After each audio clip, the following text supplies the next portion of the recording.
Good morning, everyone, and welcome to my channel. Today, we are going to complete this part 6,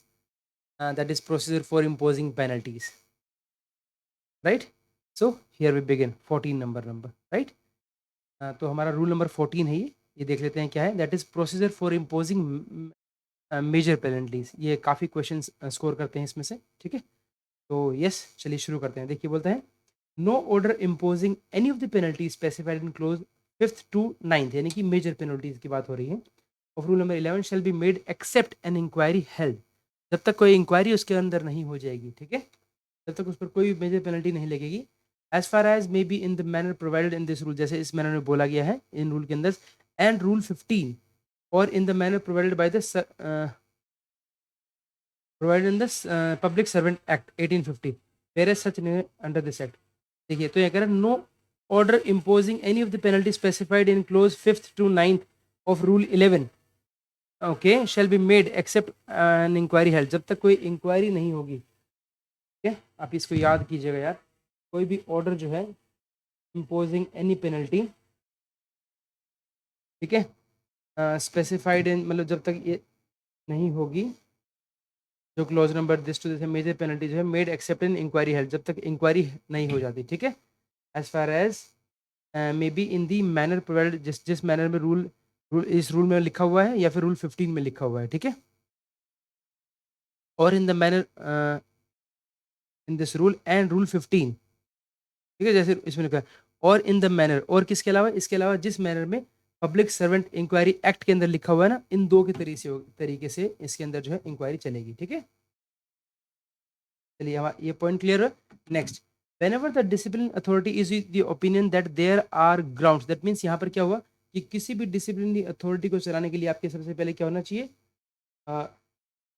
major penalty को चलाने के लिए आपके पास क्या होना चाहिए, इंक्वायरी आपको रखनी, इंक्वायरी करनी है. ठीक है, ठीक है, किसी भी मेजर पेनल्टी को पूरा करने के लिए. ठीक है, whenever the disciplinary authority is the opinion, disciplinary authority अगर उनका ये ओपिनियन है that there are grounds for inquiry into the truth of any imputation, मतलब जो है whenever जो है, जो डिसिप्लिनरी अथॉरिटी उनका ओपिनियन है that there are grounds, okay, for inquiry into the truth, कि जहाँ पर जो है इंक्वायरी, जो ट्रुथ है उसके सच्चाई जानने के लिए इंक्वायरी की जरूरत है, ऑफ एनी इम्पिटेशन, जो भी इल्जाम या मिसकंडक्ट का लगा है ना, कोई भी इम्पिटेशन ऑफ मिसकंडक्ट और misbehaviour against a government servant, तो यहाँ पर दो वर्ड इंपॉर्टेंट बन जाते हैं यहाँ पर, मिसकंडक्ट और मिसबिहेवियर. ठीक है, against a government servant it may itself inquire into. तो डिसिप्लिनरी अथॉरिटी जो है वो जो है अपने आप, अगर उनको लगता है कि किसी भी गवर्नमेंट सर्वेंट के ऊपर जो है इंक्वायर करना है, इंक्वायरी करनी है उस ट्रुथ की, बेसिकली इंक्वायरिंग करनी है ट्रुथ की, जिसके ऊपर जो इल्जाम लगे हैं मिसकंडक्ट या मिसबिहेवियर के, तो वो खुद से भी कर सकती है. इट में इट सेल्फ इंक्वायर इनटू, और या फिर क्या कर सकती है, अपने तरफ से किसी को अपॉइंट भी कर सकती है. ठीक है, तो डिसिप्लिनरी अथॉरिटी जो है अपने तरफ से अपॉइंट भी कर सकती है अंडर दिस रूल और and under the provision of public servant act. ठीक है, as the case may be an authority to inquire into the truth thereof. ठीक है, अगर उसकी सच्चाई जाननी है तो the provided that where there is a complaint of sexual harassment, लेकिन जहां पर सेक्सुअल हरासमेंट की केस है, ठीक है, जहां पर भी सेक्सुअल हरासमेंट का केस है, तो वहां पर जो सेक्सुअल हरासमेंट की कमेटी है वो काम करेगी यहाँ पे. ठीक है, तो sexual harassment with in the meaning of rule 3 of the six conduct rules, the complaint committee, जो भी कंप्लेंट कमेटी ना सेक्सुअल हरासमेंट की, एस्टैब्लिश्ड इन ईच मिनिस्ट्री के अंदर जो बनी गई है, ठीक है, और office inquiry into such complaint shall be deemed to be the, तो वो उस केस में वो जो है वो डीम्ड इंक्वायरी अथॉरिटी मानी जाएगी इसमें. ठीक है, appointed by the disciplinary authority, वो अपॉइंट किसी के द्वारा किया जाता है, बाय द डिसिप्लिनरी अथॉरिटी के जो करी गई है, for the purpose of these rules and the complaints committee shall hold if separate procedure has been prescribed for the complaints committee. अगर मान लीजिए हमें बोलता है for the purpose of these rules and the complaint committee, तो जो complaint committee है shall hold, ये भी वो करेगी, होल्ड करेगी, if separate procedure has been prescribed for the complaints committee for holding the inquiry, कोई बात नहीं, for the purpose of these rules and the complaints committee shall hold, जो भी कंप्लेंट कमिटी शैल होल्ड, उसी तरीके से complaint committee जो है इंक्वायरी को होल्ड करेगी, if separate procedure has not been prescribed, अगर जो है सेपरेट प्रोसीजर जो कोई भी प्रिस्क्राइब नहीं किया गया है तो. ठीक है, सेपरेट प्रोसीजर जो है has not been prescribed for the complaints committee for holding the inquiry into the complaints of sexual harassment, the inquiry as far as practical in accordance with the procedure laid down in these rules. तो जैसा इन rules के अंदर बोला गया है उसी तरीके से करेंगे इसमें भी. ठीक है, या तो कोई इफ सेपरेट जो है सेपरेट जो प्रोसीजर ना जो है हैज नॉट बीन प्रिस्क्राइब्ड, अगर कोई सेपरेट प्रोसीजर प्रिस्क्राइब नहीं कर रखा है तो एज फार एज प्रैक्टिकल जो है the inquiry in accordance with these rules, ठीक है। इंक्वायरी जो है वो in accordance with the procedure laid in these rules, ऐसे ही करेंगे जैसे इसमें बोला गया है, ठीक है। इसकी एक्सप्लेनेशन देता है that where the discipline authority itself holds the inquiry, जहां पर डिसिप्लिन अथॉरिटी खुद से होल्ड करती है, any reference in sub rule 7, any reference in sub rule 7 to सब रूल 20, इसी के ना, इसी में आगे देखिए आप सब रूल 7 से सब रूल 20 आगे दे रखा है,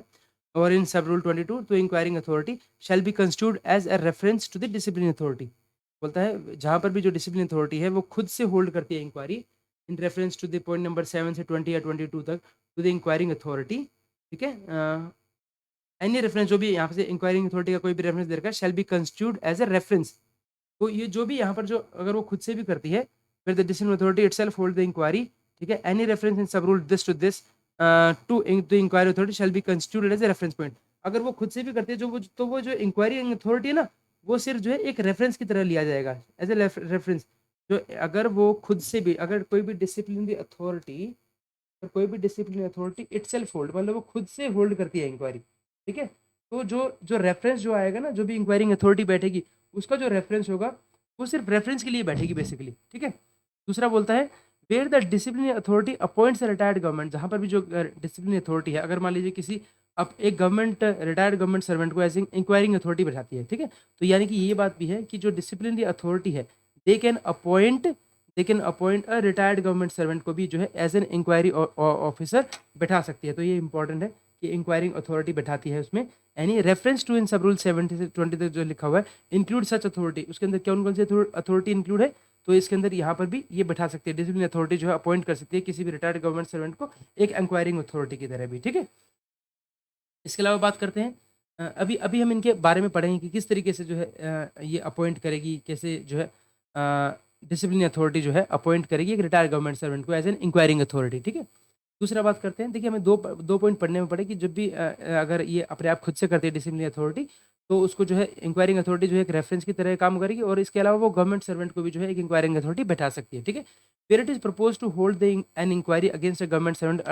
under this rule, ठीक है, under rule 14 major penalty या फिर rule 15 minor penalty, तो disciplinary authority shall draw up on cause to be drawn up, तो क्या होना चाहिए, the substance of the imputation of misconduct or behavior into definite and distinct article of charge, मतलब क्या है, बोलता है तो this rule the discipline authority shall draw up or cause to be drawn up, मतलब उनको एकदम ये ड्रॉ अप करने हैं, अगर ये 14 और 15 के अगेंस्ट में अगर ये कोई भी होल्ड इंक्वायरी करते हैं, कोई भी इंक्वायरी होल्ड करते हैं, अगर rule number 14 under this rule और रूल नंबर 15 के अंडर में, then they should draw up, क्या करना है उनको, क्या ड्रॉ निकालना, मतलब उनको लास्ट में कुछ ना कुछ कंक्लूजन निकालना है, वो ऐसे नहीं कि बस इंक्वायरी करके बैठ गए, नहीं, कुछ ना कुछ लास्ट में ड्रॉप करना पड़ेगा, क्या, the substance of the imputation, मतलब जो उनके ऊपर जो इल्जाम लगे थे, ठीक है, वो मिसकंडक्ट के या फिर मिसबिहेवियर के, into definite and distinct article, तो उनको डेफिनेट एकदम डेफिनेट और डिस्टिंक्ट आर्टिकल्स ऑफ चार्ज के अंदर सबसे पहले उनको बांट देना है एक तरीके से, ठीक है, कि भाई ये जो है ये इस आर्टिकल के अंदर इस रूल के अंदर आ रहा है, सबसे पहले वो ड्रॉप करना है उनको, ठीक है, वो निकालना है एक तरीके से, ठीक है, जहाँ पर भी इंक्वायरी होती है। दूसरा, a statement of the imputation, वो स्टेटमेंट भी लेनी है किसकी, इम्प्यूटेशन की, इम्प्यूटेशन ऑफ मिसकंडक्ट और misbehaviour in support of each article of charge, तो साथ में उनको एक स्टेटमेंट भी लेनी है, आपने बता दिया कि भाई ये चीज़ें हैं, इन पर ये इल्ज़ाम है, ठीक है, तो इसके साथ में सबसे पहले आपने क्या किया, सबसे पहले ये जो इल्ज़ाम थे इसको आपने ड्रॉप किया, इनका सब्सटेंस ऑफ इंटू डेफिनेट की, सबसे पहले आपने इनको आर्टिकल्स में कन्वर्ट कर दिया, ठीक है, कि भाई ये आर्टिकल ऑफ चार्ज है इनके, ठीक है, सबसे पहले आपने उसमें कन्वर्ट कर दिया। दूसरा, अ स्टेटमेंट ऑफ इम्प्यूटेशन और misconduct behaviour in support of each article of charge, फिर एक स्टेटमेंट लेनी है आपने इनकी सपोर्ट में, जो भी आपने आर्टिकल लगाया ना, आर्टिकल ऑफ चार्ज जो भी लगाया इनकी सपोर्ट में आपको वो स्टेटमेंट भी लेनी है, ठीक है। A statement of all relevant facts including any admission confession made by the government servant, अब इसके अंदर उस स्टेटमेंट के अंदर क्या क्या हो सकता है, उस स्टेटमेंट जो है, स्टेटमेंट किस किस चीज़ की हो सकती है, that is including any admission, कोई भी गवर्नमेंट सर्वेंट ने कन्फेशन कर लिया, या फिर कोई भी एडमिशन कुछ अलग से उन्होंने कुछ डाला उसके अंदर, ठीक है, तो वो सारी चीज़ें। अ लिस्ट ऑफ डॉक्यूमेंट्स, और क्या क्या लिस्ट ऑफ डॉक्यूमेंट्स लगेगा उसमें, by which and list of witness, ठीक है, और लिस्ट ऑफ विटनेस भी लगेगा, by whom the article of charge are propose to be sustain, जिनकी वजह से वो जो आर्टिकल ऑफ चार्ज है ना वो सस्टेन करेगा, ठीक है। यहाँ तक चलते हैं। फोर्थ ए बोलता है इसमें कि जो भी डिसिप्लिनरी अथॉरिटी है ना shall deliver or cause to be delivered to the government servant a copy of the article of charge, जो डिसिप्लिनरी अथॉरिटी है उनको डिलीवर करना है, क्या डिलीवर करना है, गवर्नमेंट सर्वेंट को अ copy of the articles of charge, जो भी लग रहे हैं उनके अगेंस्ट कॉपी देनी है, फिर देनी है वो जो स्टेटमेंट ऑफ इम्प्यूटेशन है ना, जो भी स्टेटमेंट है जो हमने यहाँ पे ऊपर लिया अभी इनमें, ठीक है, वो statement of imputation misconfirmation and list of documents, और साथ में लिस्ट ऑफ डॉक्यूमेंट्स और witness by which each article, मतलब जो हमारा जो ऊपर हमने 3.2 में डिस्कस किया वो सारा का सारा उसको उनको डिलीवर करना है। ठीक है, ताकि जो है जिसकी वजह से सस्टेन हो रहे हैं। ठीक है, on receipt of the article of charge, अब जैसे ही जो उनको रिसीट ऑफ चार्ज मिलती है, उनको आर्टिकल ऑफ चार्ज मिलता है, तो government servant will be required to submit a written statement of defence. तो गवर्नमेंट सर्वेंट क्या करेगा, एक रिटन स्टेटमेंट देगा अपने डिफेंस की। ठीक है, इफ सो डिजायर्स, अगर वो चाहता है तो। And he also state whether he desires to be heard in person, वो फिर भी इसके अलावा बताएगा whether he desires to be heard in person, कि वो अकेला मेरी बात को सुना जाए, वो बताएगा with in a period of 15 days. कितने दिन के अंदर बताना है, 15 दिन के अंदर अंदर बताना है उसको, एक स्टेटमेंट ऑफ डिफेंस देना है उनको। ठीक है, 15 डेज के अंदर अंदर बताना है उनको। जैसे इंक्वायरी होती है, जब ये डॉक्यूमेंट्स वगैरह उनके पास चले आते हैं, तो 15 डेज के अंदर अंदर जैसे ही उनको स्टेटमेंट मिलती है, उस स्टेटमेंट के 15 दिन के अंदर अंदर उनको बताना है कि वो अपनी रिटर्न स्टेटमेंट ऑफ डिफेंस क्या होगी उनकी, और ये desire to be heard in person. ठीक है, which may be further extended for a period of not exceeding 15 days at a time of for reason to be recorded in writing by the disciplinary authority. अगर चाहे तो उसको further भी extend कर सकती है for a period not exceeding 15 days. ठीक है,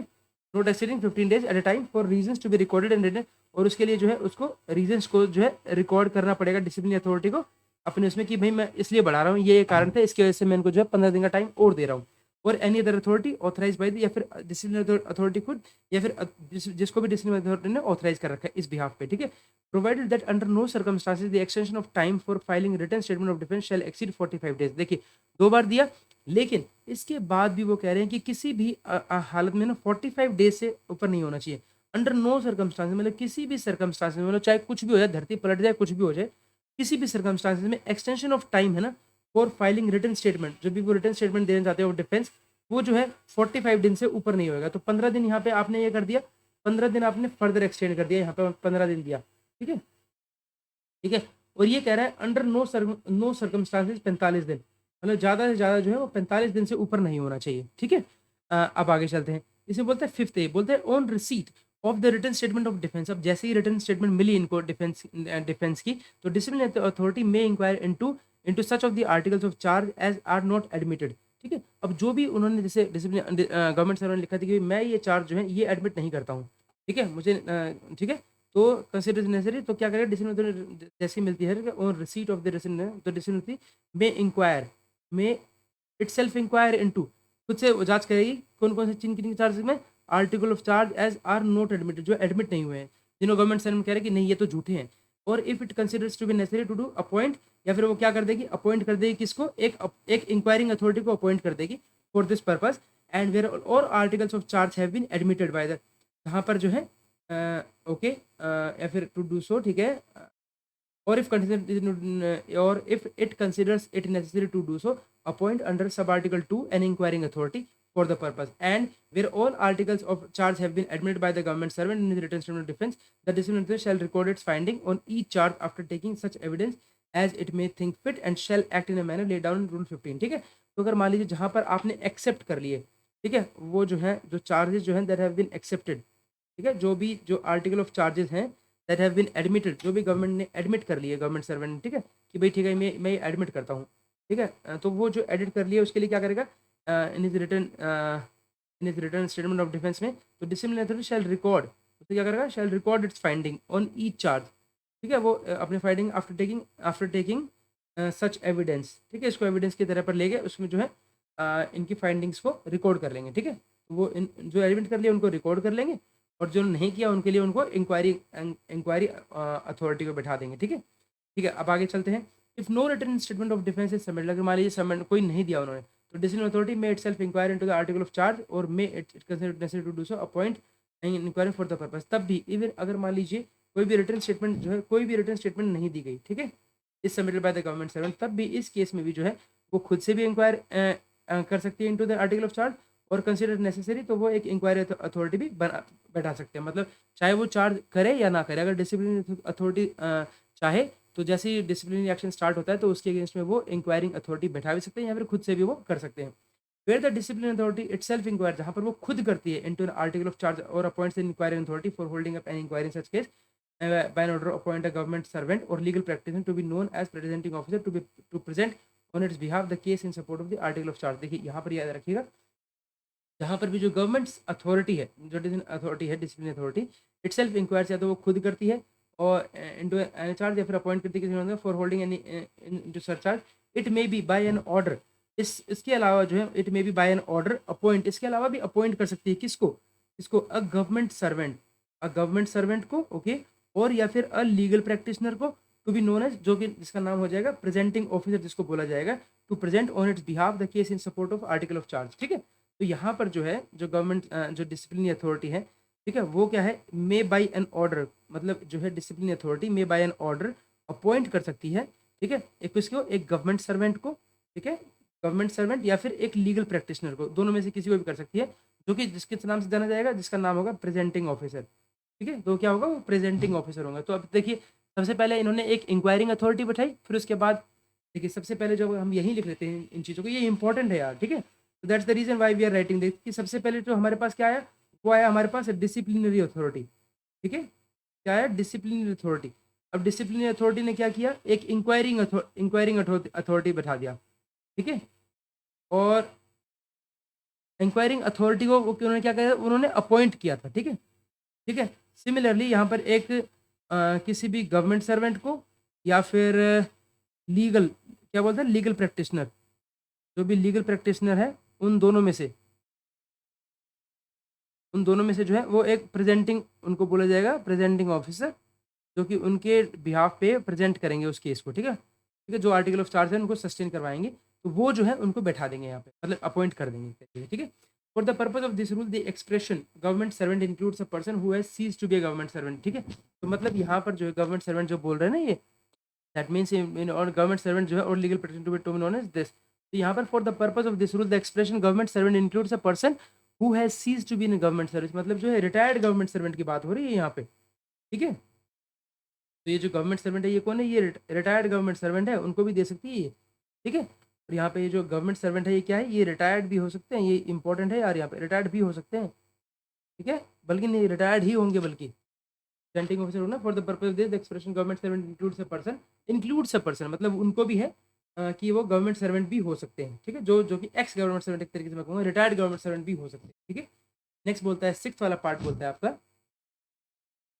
the disciplinary authority shall where it is not the inquiring authority, जहाँ पर जो डिसिप्लिनरी अथॉरिटी है वो इंक्वायरिंग अथॉरिटी नहीं है, मान लीजिए कोई भी जो है वो खुद से इंक्वायरी नहीं कर रही है, उसने इंक्वायरिंग अथॉरिटी जो है एक तरीके से बैठा दिया, and forward this to the inquiring authority, तो क्या करेगा, a copy of article the disciplinary authority shall where it is not the inquiring authority, तो उसको फॉरवर्ड करना है। ठीक है, उन जो वो जो अथॉरिटी है वहाँ पर, जहाँ पर जो है it is not the inquiring authority, not the inquiring authority, अगर वो डिसिप्लिनरी अथॉरिटी जो है खुद से इंक्वायरिंग अथॉरिटी नहीं है, तो वो फॉरवर्ड करेगी क्या, इंक्वायरिंग अथॉरिटी को क्या, a copy of articles of charge. सबसे पहले तो आर्टिकल ऑफ चार्ज जो भी होगा, statement of imputation of misconduct misbehaviour, ये बहुत इंपॉर्टेंट है। फिर इसके बाद a copy of written statement of defence, ठीक है, जो भी डिफेंस की स्टेटमेंट आ गई वो, ठीक है, and copy of statement of witness की होगी वो, स्टेटमेंट ऑफ विटनेस को, ठीक है, if any refer to evidence proving the delivery of the documents refer to in sub rule 3, evidence, जो भी कोई एविडेंस है प्रूव कर रहे हैं delivery of documents,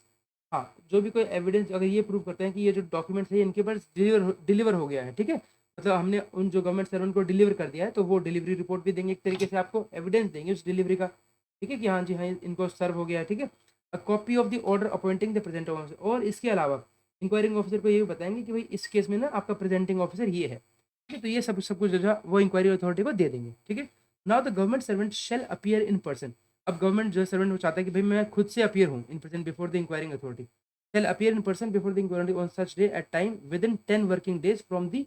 date of receipt of inquiring date of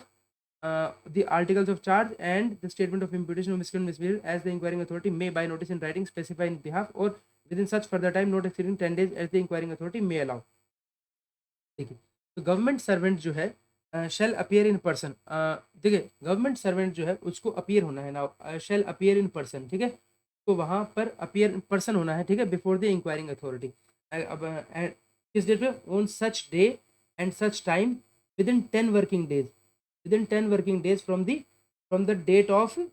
the article of charge, जिस दिन के date of article of charge है उससे 10 दिन के अंदर अंदर उसको वहाँ पर होना है। And the state of imputation जो भी दिए गए हैं as the inquiring authority may by notice, जो इंक्वायरिंग अथॉरिटी है बाय नोटिस उनको इन राइटिंग में स्पेसिफाई करेगी in this behalf with such further time not exceeding 10 days as the inquiring authority may allow, तो वहाँ पर जो है आपको on such day and time within 10 working days बोल रहे हैं यहाँ पर क्या है, विद इन 10 वर्किंग डेज आपको होना है,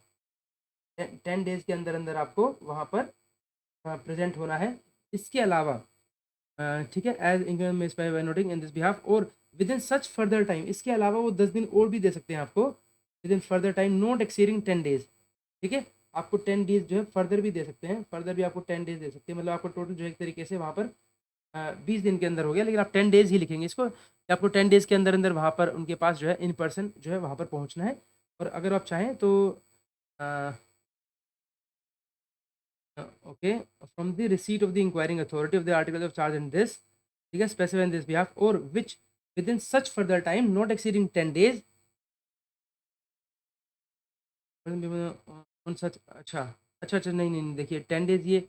on with in such further time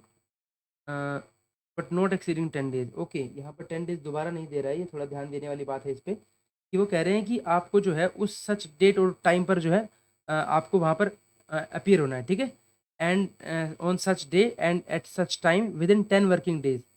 from the date of the receipt of by the inquiring authority of the articles of charge, जैसे आपको मिलता है ना ये, तो जिस डेट पर उस दिन बता रखा है कि भाई इस डेट को पहुंचना है, उस टाइम पर आपको पहुंचना है, तो आपको वहाँ पर पहुंचना है। अच्छा, तो ये इस तरीके से 10 डे वर्किंग डेज का टाइम देंगे क्या? The government servant shell appear in person before the inquiring authority on such day and such time. ठीक है, विद इन कह रहा है within 10 working days, within 10 working days कह रहा है यहाँ पे, विद इन 10 डेज भी नहीं बोल रहा, विद इन 10 वर्किंग डेज। यहाँ पे ये बहुत इंपॉर्टेंट है यार, 10 वर्किंग डेज की बात हो रही है, बहुत इंपॉर्टेंट है यार, within 10 working days from the date of receive of the articles of charge in the statement of imputation, सब कुछ मिल जाएगा। ठीक है, as the inquiry may by notice in writing specify in this behalf or, इसके अलावा और भी कह रहा है यार, ये यहाँ पे कहता है और within such further time, और कह रहा है यार, और within such further time, और टाइम बढ़ा रहा है, not exceeding 10 days as the inquiry. हाँ यार, 10 दिन और अलाउ कर रहा है, यानी कि 10 वर्किंग डेज तो उन्होंने पहले दिया और दूसरा फिर उन्होंने 10 डेज फिर से दिया। ठीक है, 10 दिन के लिए और बढ़ा सकते हो। ठीक है, लेकिन अगले जो है वो सिर्फ 10 डेज के लिए बढ़ा रहे हैं, और यहाँ पर जो है वहाँ पर 10 वर्किंग डेज था। ठीक है,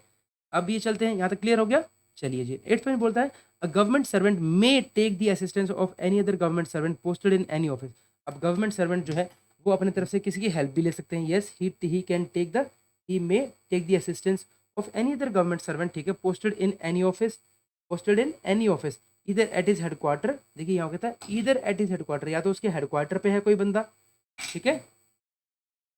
एट इज हेडक्वार्टर, और at the place where the inquiry is held, और या फिर कहाँ पर, जहाँ पर इंक्वायरी हो रही है ना, ठीक है, जहाँ पर हो रही है इंक्वायरी, मान लीजिए किसी दूसरी जगह पर इंक्वायरी चल रही है, वहाँ के लिए भी जो है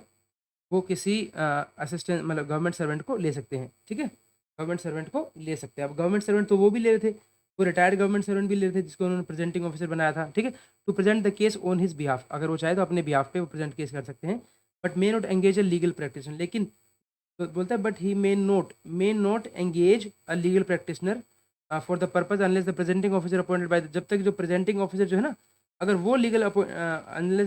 अनलेस द प्रेजेंटिंग ऑफिसर जो है appointed by the is legal, अगर प्रेजेंटिंग ऑफिसर लीगल प्रैक्टिशनर है तो आप लीगल को ले सकते हैं, अदरवाइज आपको नॉर्मल गवर्नमेंट सर्वेंट लेना है। और the disciplinary authority having regard to the servant case servant, या फिर डिसिप्लिनरी अथॉरिटी जैसा परमिट करे वैसा वैसा ही ले सकता है। ठीक है, फिर बोलता है provided that the government servant may take the assistance of any other government servant posted at any other station if the inquiring authority having regard to the circumstances of the case or for the reasons to be recorded in there of permits. ठीक है,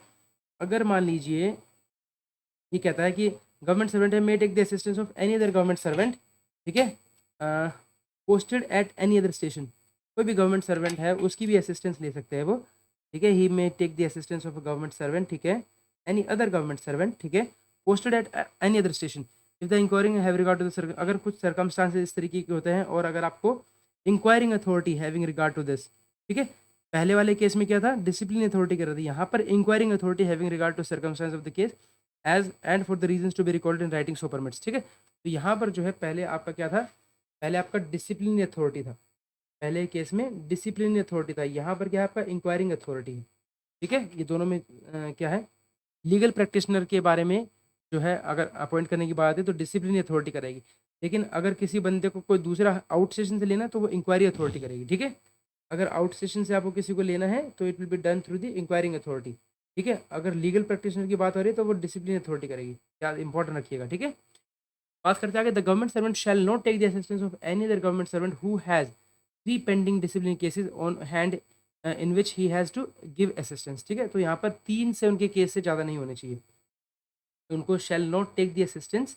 ठीक है, assistance of any other government servant जो है किसी भी government servant का नहीं लेंगे जिनके पास 3 पेंडिंग केसेस पहले से हैं। अगर उनके पास 3 पेंडिंग केसेस डिसिप्लिनरी पहले से केसेस हैं तो उनकी आप हेल्प नहीं ले सकते हैं। ठीक है,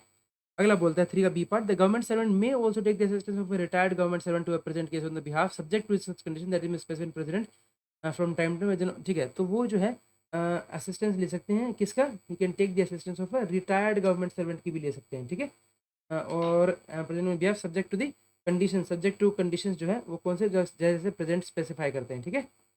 ओके, नाउ बोलते हैं if the government servant who has not admitted any of the articles of the charge in his written statement, अगर कोई भी government servant who has not admitted, उसने कोई भी एक चार्ज एडमिट नहीं किया, ठीक है, who has not admitted any of the article of charge in his written statement, ठीक है, of defence and has not submitted any written statement of defence, और या फिर उसने कोई कोई स्टेटमेंट लिखी ही नहीं, ठीक है, और has not submitted any written statement of defence appears before the, और वो इंक्वायरी के बिफोर आता है, such authority shall ask him whether he is guilty. तो अगर मान लीजिए वो जो है अपीयर होता है, ठीक है, तो नाउ अपीयर्स बिफोर दिस, लेकिन उसने कुछ भी नहीं दिया, has not submitted written statement, ठीक है, ना तो डिफेंस की स्टेटमेंट दी है और ना ही उसने has not submitted written statement और ना ही किसी आर्टिकल को एक्सेप्ट किया है। ठीक है, तो जो अथॉरिटी है ना, इंक्वायरिंग अथॉरिटी, क्या करेगी, उससे पूछेंगी, ask him whether he is guilty, क्या वो गिल्टी है, और has any defence to make, और क्या उसको कुछ डिफेंस करना है, कोई करना है अपनी तरफ से। इफ़ ही प्लीड्स गिल्टी, अगर मान लीजिए वो इस केस में यहाँ पर पूछने पर वो इफ़ ही प्लीड्स गिल्टी, वो कहता है कि हाँ जी मेरे से गलती हो गई, तो any of the articles of charge the inquiring shall record the plea, तो इंक्वायरिंग अथॉरिटी क्या करेगा, तभी के तभी उनको रिकॉर्ड कर लेगा, रिकॉर्ड द प्ली, ठीक है, and sign the record and obtain the signature, उनके सिग्नेचर ले लेगा वहीं के वहीं गवर्नमेंट सर्वेंट की। ठीक है, तो एक्सेप्ट करता है। The inquiring authority shall return a finding of guilt in respect of those articles, the inquiring authority shall return a finding of guilt in respect of those articles of charge to which the government servant guilt guilty, जिसके लिए भी वो हो रहा है उनको तभी की तभी shall return a finding, मतलब उनको फाइल के अंदर लगा देगा। ठीक है, return a finding of guilt in respect of those articles charge and the pleaded guilty, जिसमें प्लीड गिल्टी हो रहा है। ठीक है, the inquiry shall return a finding, shall return a finding of guilt. एक मिनट, यहाँ पर एक वर्ड आया return a finding of guilt, return का मतलब मुझे लग रहा है कि शायद फाइल कर देगा उसको, हम रिटर्न नहीं करते, फाइल रिटर्न फाइल करनी है, रिटर्न अ फाइंडिंग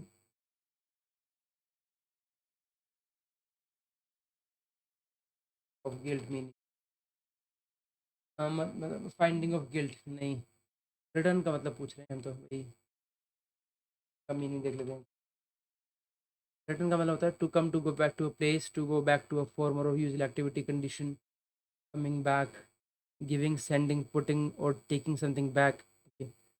हाँ, गिविंग, सेंडिंग, अच्छा एक तरीके से है ना, तो मतलब एक तरीके से the inquiring authority shall return a finding, shall return finding of guilt in respect of those articles of charge to which the government servant pleads guilty, shall return a finding of guilt, return मतलब shall return, तो वापस कर देगा finding of guilt in respect of those articles, shall return a finding of guilt in respect of those articles of charge to which the government servant pleads guilty, मतलब उनको जो है वो जो है ना रिटर्न करना, लाभ, रिटर्न का मतलब होता है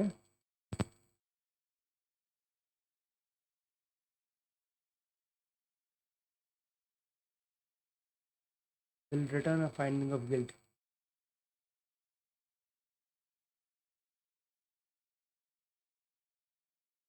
will return a finding of guilt,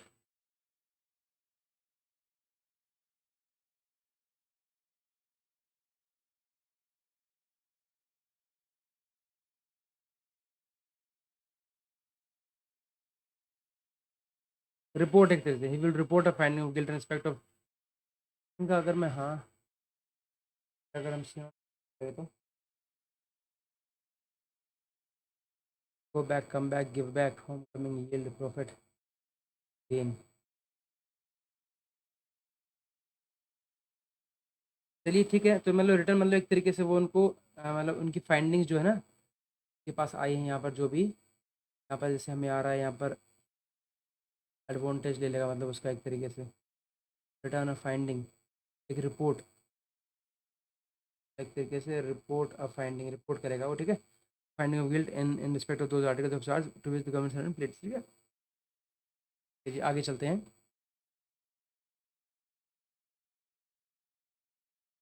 11 point है, the inquiring authority shall if the government servant fails to appear with in the specified time.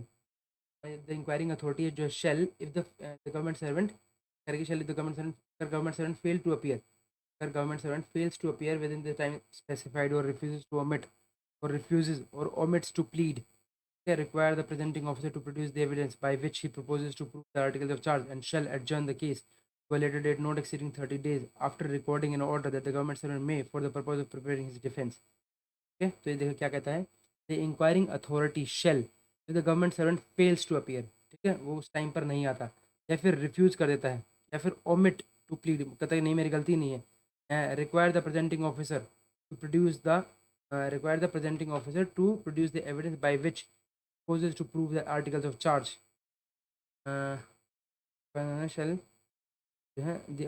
shall require the presenting officer to produce the evidence by which he proposes to prove the article of charge and shall adjourn the case to a later date not exceeding 30 days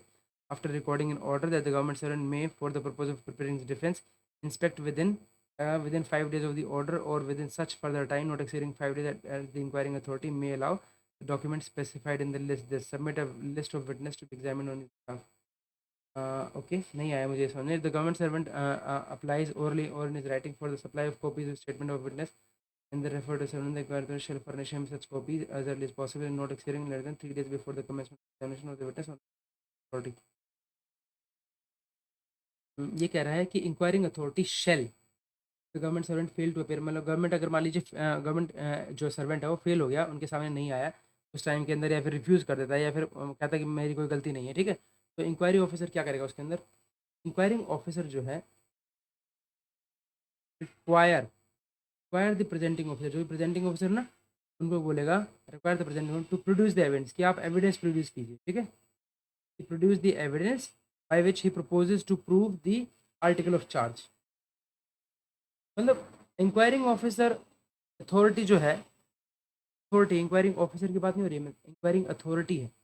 तो inquiring authority वो presenting officer को तो बोलेगा,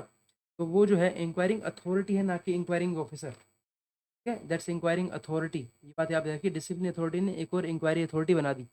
ठीक है, वो presenting officer बैठा रहे हैं, ठीक है, तो वो जो है प्रेजेंटिंग ऑफिसर को बोलेंगे to produce the evidence by which he proposes to prove the article of charge, ठीक है, वो बताइए भाई आप मुझे प्रोड्यूस कीजिए वो एविडेंस, ठीक है।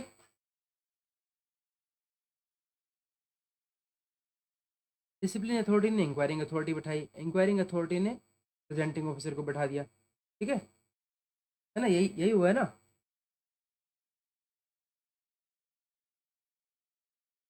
जो है ओके, तो इंक्वायरिंग अथॉरिटी जैसे ही बैठी ही अगर मान लीजिए फेल हो जाता है इस केस में, he require the presenting officer and shall adjourn the case for later, तो क्या करेगा, by which he proposes to prove the article of charge, he require the presenting officer to produce the evidence, है require the presenting officer to produce the evidence by which he proposes to prove the article of charge and तो evidence दीजिए and shall adjourn the case, और adjourn कर देगा case को, okay, the case to a later date के लिए not exceeding 30 days, 30 दिन के लिए वो एडजर्न कर देंगे, तो जो है जब ये होता है तो वो एडजर्न कर देंगे 30 दिन के लिए, ठीक है, ठीक है, okay. After recording an order that the government servant may for the purpose of preparing his defense, जो गवर्नमेंट भाई ये डिफेंस प्रिपेयर कर रहे हैं, ठीक है, inspect within 5 days of the order, वो ये ऑर्डर देते हैं, कौन सा वाला ऑर्डर, और within such further time not exceeding 5 days as the inquiring authority may allow, inspect within 5 days of the order, जो ऑर्डर दे रहे हैं ना यहाँ से, क्या कह रहे हैं, require the case after recording in order, ये जो ऑर्डर दे रहे हैं यहाँ पे इन्होंने एक ऑर्डर दिया ना 30 दिन के अंदर अंदर भेजते करो, तो ये कहता है इंस्पेक्ट विद इन 5 days, तो आपको कहता है कि विद इन 5 days, तो ऑर्डर के 5 दिन, ये ऑर्डर निकाला 30 दिन है उसमें से 5 दिन कहता है, और within such further time not exceeding 5 days, as the inquiring authority may allow, तो आपको 5 दिन शुरू में देगा, ठीक है, या फिर नॉट एक्सीडिंग 5 डेज, दोबारा से 5 दिन देगा आपको, मतलब टोटल आपको 10 दिन दे रहे हैं एक तरीके, ठीक है। As inquiring authority may allow, जैसे कि इंक्वायरिंग अथॉरिटी उनको अलाउ करे, document specified in the list refer to the several, जो डॉक्यूमेंट्स है वो दीजिए, ठीक है। Submit a list of witness to be examined on behalf, और submit a list of witness, तो वो भी बोला कि भाई लिस्ट ऑफ विटनेसेस जो है वो आपको, मतलब विटनेस की लिस्ट आपको लेके आनी प्रेजेंटिंग ऑफिसर को, एज वेल एज उनको जो जो भी प्रेजेंटिंग ऑफिसर वो लेके आएंगे क्या, जो भी जो डॉक्यूमेंट स्पेसिफाई कर रखे हैं, ठीक है, वो चीज़ें लेके आनी है। Note, if the government servant applies orally or in writing for the supply of copies of the statement of witness, तो मान लीजिए गवर्नमेंट जो है गवर्नमेंट सर्वेंट जो है वो गवर्नमेंट सर्वेंट अप्लाइज ओरली या फिर इन राइटिंग, दोनों इंपॉर्टेंट है, मतलब कि वो राइटिंग में भी कर सकता है और ओरली भी कर सकता है, ठीक है। For the supply of copies of statement, for the supply of copies of statement of witness mentioned in the list referred to in sub rule 3, the inquirer shall furnish him, ठीक है, तो inquiring authority जो है उसको furnish करेगी with such copies as early as possible and in any case not later than 3 days before the commencement of the examination of the witness half of discipline, ठीक है। जो भी डिसिप्लिन अथॉरिटी जब उनको अपना तरफ से इंक्वायर करना शुरू करेगी, तो उससे not later than 3 days before the commencement of the examination, तो 3 दिन से जो है पहले पहले, 3 days फॉर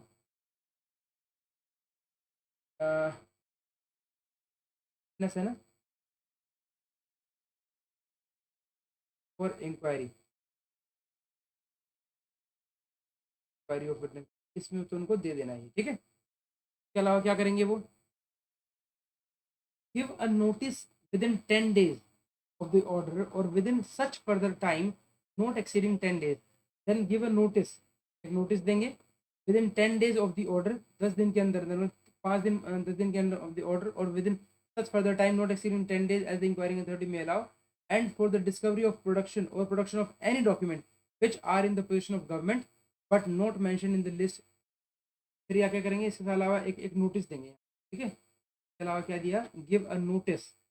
यहाँ पर नोटिस दिया, ठीक है,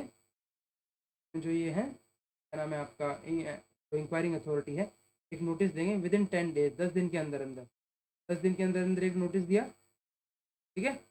कौन से ऑर्डर, ये जो ऑर्डर है ये वाला ऑर्डर, इस ऑर्डर के अंदर अंदर, और within such further not exceeding 10 days,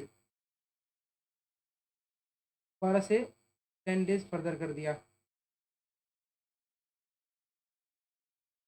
ठीक है, as the inquiring authority may allow, ठीक है, फॉर द डिस्कवरी, किस चीज़ के लिए, for the discovery and production of any document which are in the possession of the government, for the discovery or production of any document जो कि which are in the possession of government but not mentioned in the list, referred, कि वो उस list में नहीं है, ठीक है। तो उस केस में जो है उनको 10 दिन पहले 10 दिन का टाइम देगा, या 10 दिन के लिए फर्दर एक्सीड कर, the government servant shall indicate the relevance of the documents required by him to be discovered or produced by the government, तो उसके लिए अपना अपना जो गवर्नमेंट सर्वेंट है ना, गवर्नमेंट सर्वेंट कहाँ से आई बात आई, ये तो ये कह रहा है जो है recording order the government servant may for the purpose of preparing his defence, ठीक है, inspect within 5 days of order within such for the time notice allow, हाँ वो आप आगे आगे इंस्पेक्ट कर सकता है अपना, submit a list of witness to be examined on his behalf, ठीक है, वो अपने बिहाफ पे बोल सकता है, give a notice within 10 days of the order as the government allow for the discovery production of document are in the position of government but not mentioned in the list, okay. तो ये जो है ना, ये एक तरीके से वो गवर्नमेंट सर्वेंट ले सकता है, ये जो चीज़ें बोल रहा है यहाँ पर। इंक्वायरिंग देखिए 11.0 थोड़ा समझिएगा दोबारा से, इंक्वायरिंग अथॉरिटी जो है shall if the government servant fails to appear, मान लो गवर्नमेंट सर्वेंट नहीं आ पाता है, रिफ्यूज कर देता है गवर्नमेंट सर्वेंट, तो require the present government to produce, भैया क्या प्रेजेंट कीजिए अपना एक तरीके से एविडेंस को प्रोड्यूस कीजिए, ठीक है,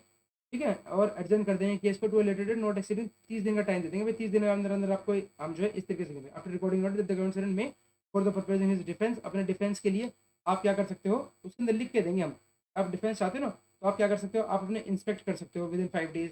इसको, तो ये जो इंस्पेक्ट है ये कौन कर सकता है, इंस्पेक्ट ये कौन कर सकता है? हिज डिफेंस, तो एक गवर्नमेंट सर्वेंट कर सकता है। इंस्पेक्ट करेगा ना, ये कौन करेगा? गवर्नमेंट सर्वेंट करेगा। ये गवर्नमेंट सर्वेंट जो है वो इंस्पेक्ट करता है within 5 days of the order of within such further time, ठीक है। फिर इसके अलावा submit a list of witness to be examine, अपने तरफ से भाई विटनेस की भी लिस्ट दे सकता है कि हाँ जी ये मेरे विटनेस है, इनको आप वो कर लीजिए। या फिर गवर्नमेंट सर्वेंट जो है एक ओरली राइटिंग में दे सकते हैं copy of statement of witness, ठीक है। इस तरीके से सब रूल 3 जैसे बताया गया है, शैल furnish him with such copies, या फिर क्या है, गवर्नमेंट सर्वेंट अप्लाइज ओरली और writing for the supply of copies of statement of witness, तो उनकी विटनेस है, ठीक है। Inquiring authority shell furnish him the copies and in any case not later than 3 days before the commencement of the hearing, ठीक है। give a notice at 10 days within give a notice within 10 days, ठीक है, of the order or within such further notice in 10 days as the inquiry may allow for the discovery and production of documents are in the position, जो भी government के उसमें है ना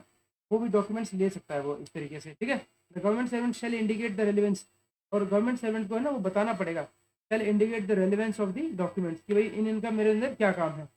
required by him to be discovered or produced by the government, ठीक है। फिर बात करते हैं नंबर 12 पे। नंबर 12 कहता है आपका the inquiring authority shall on receipt of the notice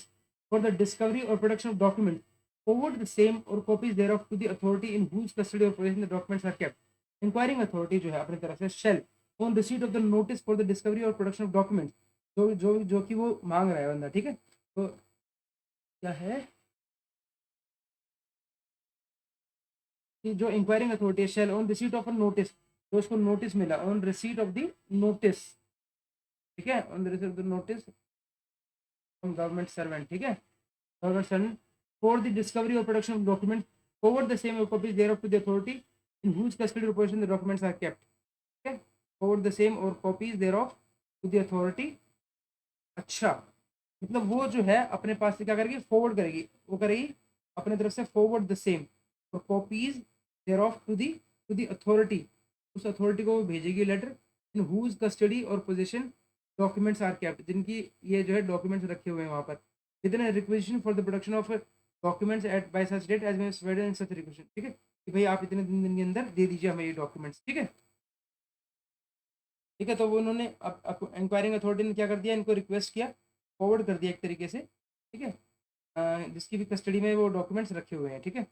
with a requisition कि भाई इतने दिन में आप हमें दे दीजिए, provided that inquiring authority may for reasons to be record by in writing refuse to requisition such document as in opinion not relevant to the case. अगर वो ये कहती है कि भाई नॉट रेलिवेंट, ये जो डॉक्यूमेंट्स है ना ये नॉट रेलिवेंट, ठीक है, अगर उनके ओपिनियन में लगता है नॉट रेलिवेंट है तो वो अपने तरफ से क्या कर सकती है, रिकॉर्ड करके राइटिंग में और उसको रिफ्यूज़ कर सकती है, ठीक है। अगर इंक्वायरिंग अथॉरिटी चाहे तो रिफ्यूज़ भी कर सकती है, तो बोलते मेरे को नहीं डॉक्यूमेंट्स नहीं दे रहे तो रिफ्यूज़ कर देगी। On receipt of the requisition referred to in sub rule 12, every authority having the custody or possession of the requisition documents shall produce the same issue or non availability certificate, ठीक है। तो वो क्या करना है, उसको या तो वो इशू कर देने हैं शेल प्रोड्यूस, या तो अपने तरफ से देना कि हाँ जी ये डॉक्यूमेंट, ठीक है, या फिर issue a non availability of certificate, फिर कहते हैं भाई साहब हमारे पास ये डॉक्यूमेंट नहीं, ठीक है, एक नॉन नॉन अवेलेबिलिटी सर्टिफिकेट देंगे before the inquiry within 1 month of the receipt of such request, तब तक 1 महीने के अंदर अंदर आपको वो जो है वो जो रिप्लाई करना है within 1 month on receipt of such requisition, जब से मिलेगा ना आपको तो 1 महीने के अंदर अंदर वो रिप्लाई करेगा, यानी कि 1 month का उनको टाइम दिया गया है, जब भी इंक्वायरिंग अथॉरिटी उनको लिख के भेजेगी तो 1 महीने के अंदर अंदर वो document submit, provide that if the authority having the custody of position of the requisition is satisfied for reasons to be recorded in by writing that the production of all or any of such documents would be against the public interest। देखिए अगर वो ऐसा कहती कि नहीं भाई sir ये जो डॉक्यूमेंट जो मांग रहे हैं ना आप, जो डॉक्यूमेंट्स आप मांग रहे हो वुड बी सच डॉक्यूमेंट्स जो हैं would be against the public integrity और या फिर security of state, it shall inform the inquiring authority, बता देगा accordingly, and on being so informed communicate the information government that to and withdraw the requisition made by it and for the production of discovery of such documents।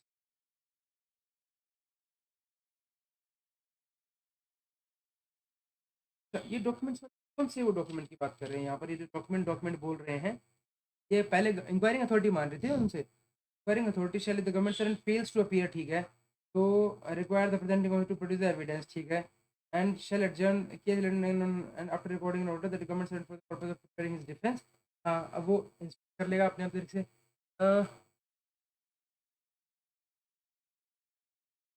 यहाँ पर if government servant early in writing copies mentioned in refer to the inquiry shall furnish him within 10 days of whatever the may allow the destruction of document which are in the possession of government but not mentioned list. ठीक है, वो क्या बोलते हैं, is the authority in the custody or possession document, right? अगर मान लीजिए वो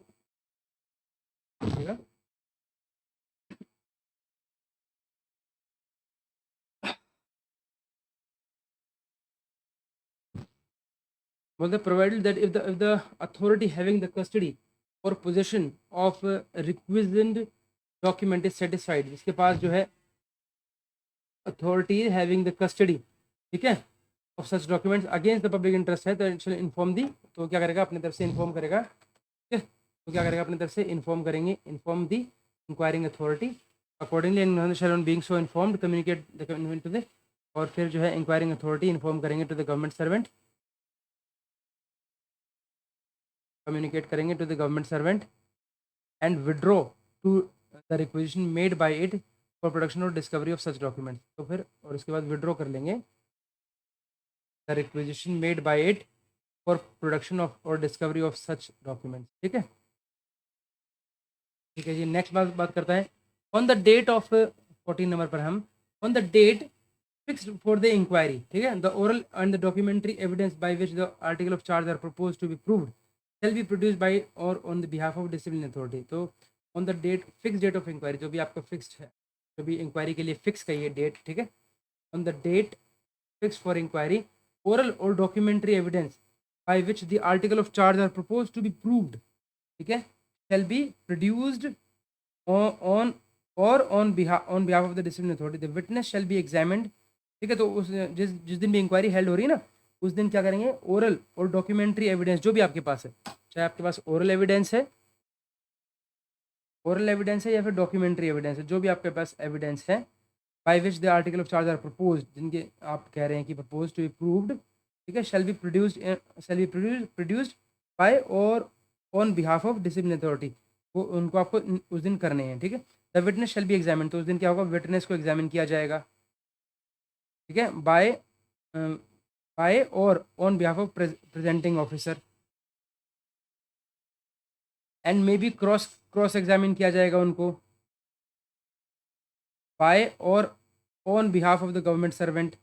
मतलब एक तरीके से जो विटनेस इनके होंगे उनको कौन करेगा, गवर्नमेंट सर्वेंट के बिहाफ पे किया जाएगा। The presenting officer shall be entitled to re examine the witness, अब अगर वो चाहें जो है presenting officer shall be entitled to re examine कर सकता है कौन, presenting officer.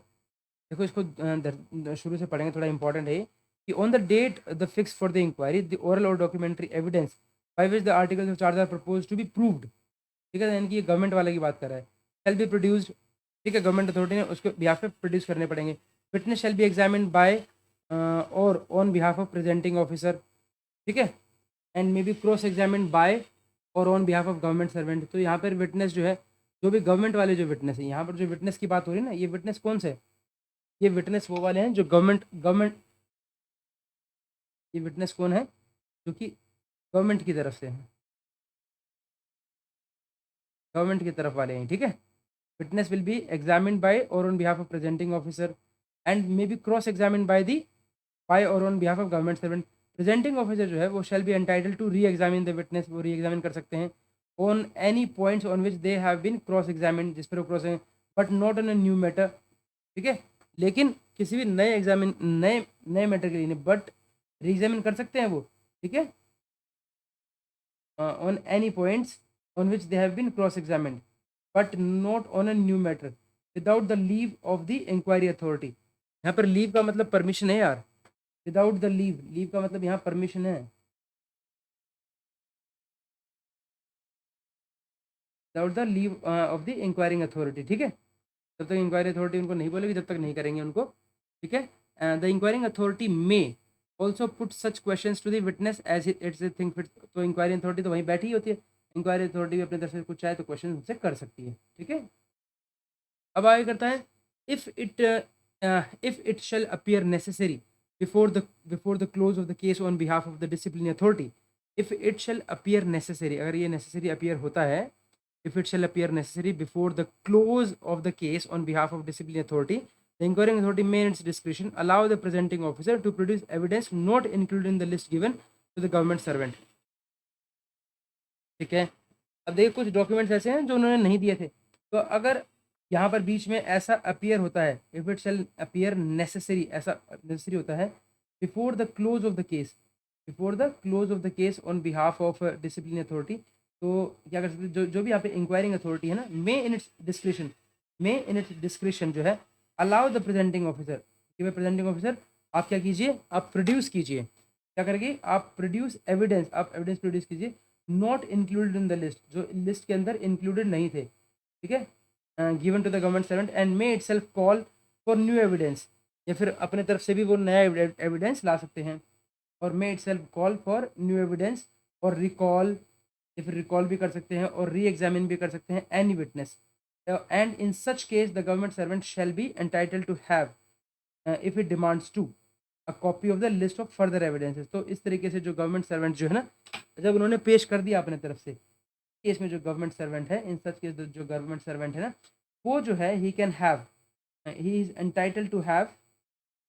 A copy of list of further evidence, जो उन्होंने फर्दर एविडेंस दिए ना, तो फर्दर एविडेंस जो वो कर सकते हैं, propose to be produce and an adjournment of the inquiry for 3 days before the production of new evidence. तो यहाँ पर जो है एक तरीके से वो अपने आप को कह सकते हैं कि भाई ठीक है, एन एडजर्नमेंट, ठीक है, and propose to be produce and an adjournment of the inquiry for 3 clear days, कि भाई 3 दिन के लिए जो है आप इसको, जब भी मतलब यहाँ पर आपके पास न्यू एविडेंस आ गए, एक तरीके से न्यू एविडेंस आ गए आपके पास, तो फिर जो है न्यू एविडेंस किसके, by the inquiring authority, by the inquiry authority, अगर इंक्वायरी अथॉरिटी ने आपको बोला कि भाई हाँ हाँ आप नए एविडेंस दीजिए आप यहाँ पर, तो नए एविडेंस दिया तो फिर 3 days के लिए आप इसको एडजर्न कर लेंगे, ठीक है, इसको, ठीक है, before the production of such new evidence exclusive of the day of the adjournment, और उसमें जो डे है ना, 3 clear days बोल रहे हैं यहाँ पर, तो इसका मतलब हो गया exclusive the day of adjournment, उसको एक्सक्लूड कर देंगे, and the day to which the inquiry is adjourn, ठीक है, exclusive of the day of adjournment and the day to which the day of adjournment and the day to which, और बोलना चाहिए ना, or the date to which the inquiry is adjourned, because the inquiring authority shall give, क्या करना चाहिए, shall give the government servant an opportunity to inspect such document, तो एक opportunity दी जाएगी उनको कि भाई आपके पास अपॉर्चुनिटी है to inspect these documents before they are taken on report, the inquiring authority may allow the government servant to produce new evidence, ठीक है भाई, आपको अलाउ कर रहे हैं हम, you are allowed to produce new evidence, ठीक है, if it is of the opinion that the production of such evidence is necessary in the interest of justice, ठीक है, अगर वो कहते हैं कि भाई such evidence in the necessary justice की जरूरी है तो आप कर सकते हैं। New evidence shall not be permitted or called for, or any witness shall be called recalled to fill up any gap in evidence. बोलते हैं न्यू एविडेंस, जो भी नए एविडेंस की जब हम अगर हम बात कर रहे हैं, ठीक है, न्यू एविडेंस के अंदर जो है shall not be permitted or called for an, और called for or any witness shall not be recalled to fill up any gap in evidence। New evidence के अंदर, ठीक है, shall not be permitted, उसके लिए परमिटेड नहीं होगा, not permitted, or called for दोबारा से बुलाया जाएगा, और एनी विटनेस, जो कोई भी विटनेस है, shall not be recalled, तो दोबारा से नहीं बुलाया जाएगा, to fill any gap in the evidence, मतलब कुछ भी गैप को फिल करने के लिए। Such evidence may be called for only when there is an inherent lacuna or defect in the evidence which has been produced originally. उनको जो है न्यू एविडेंस जो है shall not be permitted or called for any witness, कि हाँ भाई new evidence हम बुला रहे हैं, मतलब ये नहीं कि हम उसको विटनेस दे रहे हैं, any witness shall be recalled, ठीक है, shall not be permitted or called for or any witness shall not be recalled to fill up the gap in the evidence, कोई भी गैप को फिल करने के लिए आप किसी को अलाउड नहीं है, ठीक है, fill any gap in evidence, वो जो है नॉट परमिटेड, ठीक है। इसके अलावा कहते हैं such evidence may be called for only when there is an inherent lacuna or defect in the evidence which has been produced originally. अगर कुछ ओरिजिनली आपने कुछ प्रोड्यूस किया, उसके अंदर कुछ लकूना है, तो उसके लिए आप कर सकते हैं, evidence may be called for only when there is an lacuna, ठीक है, वो तभी बुला सकते हो आप। व्हेन द केस, अब हम पॉइंट नंबर 16 पर हैं, बोलते हैं when the case for discipline authority is close, जब भी डिसिप्लिन अथॉरिटी ने केस क्लोज कर दिया, the government servant shall be required to state his defence orally or in writing. तो डिफेंस ने अपने तरफ से जो है डिसिप्लिन अथॉरिटी ने केस क्लोज कर दिया, ठीक है, जो केस है इज क्लोज, ठीक है, the government servant shall be required to state his defence, उसके बाद गवर्नमेंट सर्वेंट बोला कि भैया आप अपने डिफेंस में कुछ कहना चाहते हो ओरली या फिर in writing, as he may prefer. उन्होंने केस क्लोज कर दिया एज ही मे प्रेफर, ठीक है, राइटिंग ओरल में, राइटिंग में जैसे बोला if the defend is made orally it shall be recorded. अगर वो मान लीजिए वो ओरली कहते हैं भाई साहब हाँ हाँ इसी तरीके से कुछ ओरली बोलते हैं तो इट शैल बी रिकॉर्डेड, तो रिकॉर्ड किया जाना चाहिए। And the government servant shall be required to sign the, आप उसको साइन कीजिए रिकॉर्ड को जो कह रहे हैं आप। In either case a copy of the statement of defence shall be given to the presenting officer if any appointed. किसी भी केस में चाहे आप ओरली ले रहे हैं राइटिंग में ले रहे हैं, किसी भी केस में अ copy of the statement of defence, जो स्टेटमेंट ऑफ डिफेंस की जो कॉपी है ना, ठीक है, स्टेटमेंट ऑफ डिफेंस जो है it shall be given to the presenting officer को देनी जानी चाहिए इफ एनी अपॉइंटेड, ठीक है। The evidence on behalf of government servant shall then be produce, उसके बाद जो है the evidence on behalf of government servant shall then be produce, उसके बाद प्रोड्यूस होंगे। इतना सब कुछ करने के बाद जो है ना, अब गवर्नमेंट सर्वेंट को बोला गया है, उसके बाद जो है evidence on behalf of government servant shall then be produce. अब जाके जो है यहाँ से गवर्नमेंट सर्वेंट जो है कुछ करना शुरू करेगा। नाउ नाउ जो है गवर्नमेंट सर्वेंट की टर्न है यहाँ पे कि आप क्या करना चाहते हो भाई, तो जो करना था वो कर लिया, ठीक है। The government servant may examine himself in his own behalf if he so prefers, तो वो है मे एग्जामिन हिमसेल्फ, खुद से अपने एग्जामिन कर सकता है। The witness produce by the government servant shall then be examine, the witness produce by the government servant shall then be examine, के बाद प्रोड्यूस होंगे, शैल देन बी एग्जामिन उसके बाद, ठीक है। And shall be liable to cross examination, वो cross है liable to cross examine आपको करने हैं, री एग्जामिनेशन कर सकते हो आप उसका, और and examination by the and examination हो सकती है उसकी by the inquiring authority according to the provisions applicable to the witness of the disciplinary authority, according to the provision जो भी एप्लीकेबल है to the witness for the disciplinary authority, ठीक है। उसके बाद बोलता है द इंक्वायरिंग अथॉरिटी में after the government servant closes his case. अब जो है गवर्नमेंट सर्वेंट का भी जो केस है ना यहाँ पर, गवर्नमेंट सर्वेंट क्लोज, अब गवर्नमेंट सर्वेंट ने अपना केस क्लोज कर दिया भाई, close his case and shall if the government servant has not examined himself generally question him on the circumstances appearing against him in the evidence for the purpose of enabling the government servant to explain any circumstance appearing in the, देखिए the inquiring authority जो है may after the government servant closes his case, जब government servant ने अपना case close कर दिया तो inquiring authority है may if the government servant has not examined himself, पूछते कि गवर्नमेंट सर्वेंट ने कुछ नहीं किया ना, तो generally question him on circumstances appearing against him in the evidence for the purpose of enabling the government servant to explain any circumstances appearing in the evidence against him।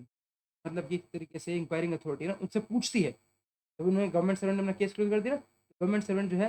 And the government servant has not examined himself, ठीक है, generally question him, तो क्या करती है उससे पूछती है, inquiring authority क्या करती है उससे पूछती है कि हाँ भाई आप बताओ, इंक्वायरिंग अथॉरिटी जो है उनसे क्या करती है, उनसे पूछती है ऑन द सर्कमस्टांसेस की ऐसे क्या सर्कमस्टांसेस थे भाई appearing against him in the evidence on the circumstances appearing against him के अगेंस्ट जो कि उसके खिलाफ जा रहे हैं in the evidence for the purpose of enabling the government servant to explain any circumstance, कि भाई अगर आप कोई सर्कमस्टांस तो आप कोई भी सर्कमस्टांस को एक्सप्लेन कर सकते हैं appearing in the evidence against, जो अभी आपके सामने आपके अगेंस्ट जा रहे हैं ये सर्कमस्टांसेस, तो बताओ इन सर्कमस्टांस के बारे में आप कुछ कहना चाहते हो, तो पूछ लेती है उनसे। तो 19 पॉइंट बोलता है यहाँ पर the inquiring authority may after the completion of production of evidence, ठीक है। अब इंक्वायरिंग अथॉरिटी क्या करती है after the completion of the production of evidence,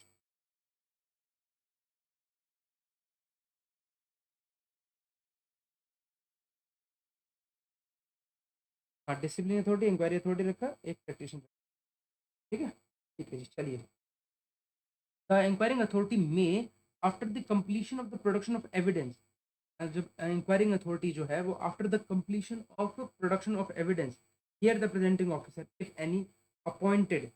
the inquiring authority may, okay, after the completion of the government production of evidence, जैसे खत्म हो गया ना उसके बाद मे हियर द प्रेजेंटिंग ऑफिसर, उसके बाद वो अच्छा भाई प्रेजेंटिंग ऑफिसर आप बताइए, गवर्नमेंट इंक्वायरिंग अथॉरिटी है ना may hear the presenting officer, ठीक है, कब किस केस में after the completion of production of after the completion of production of evidence जो खत्म हो गया ना, hear the presenting officer if any appointed by the government or permit them to file written briefs the respective case if this desired, ठीक है।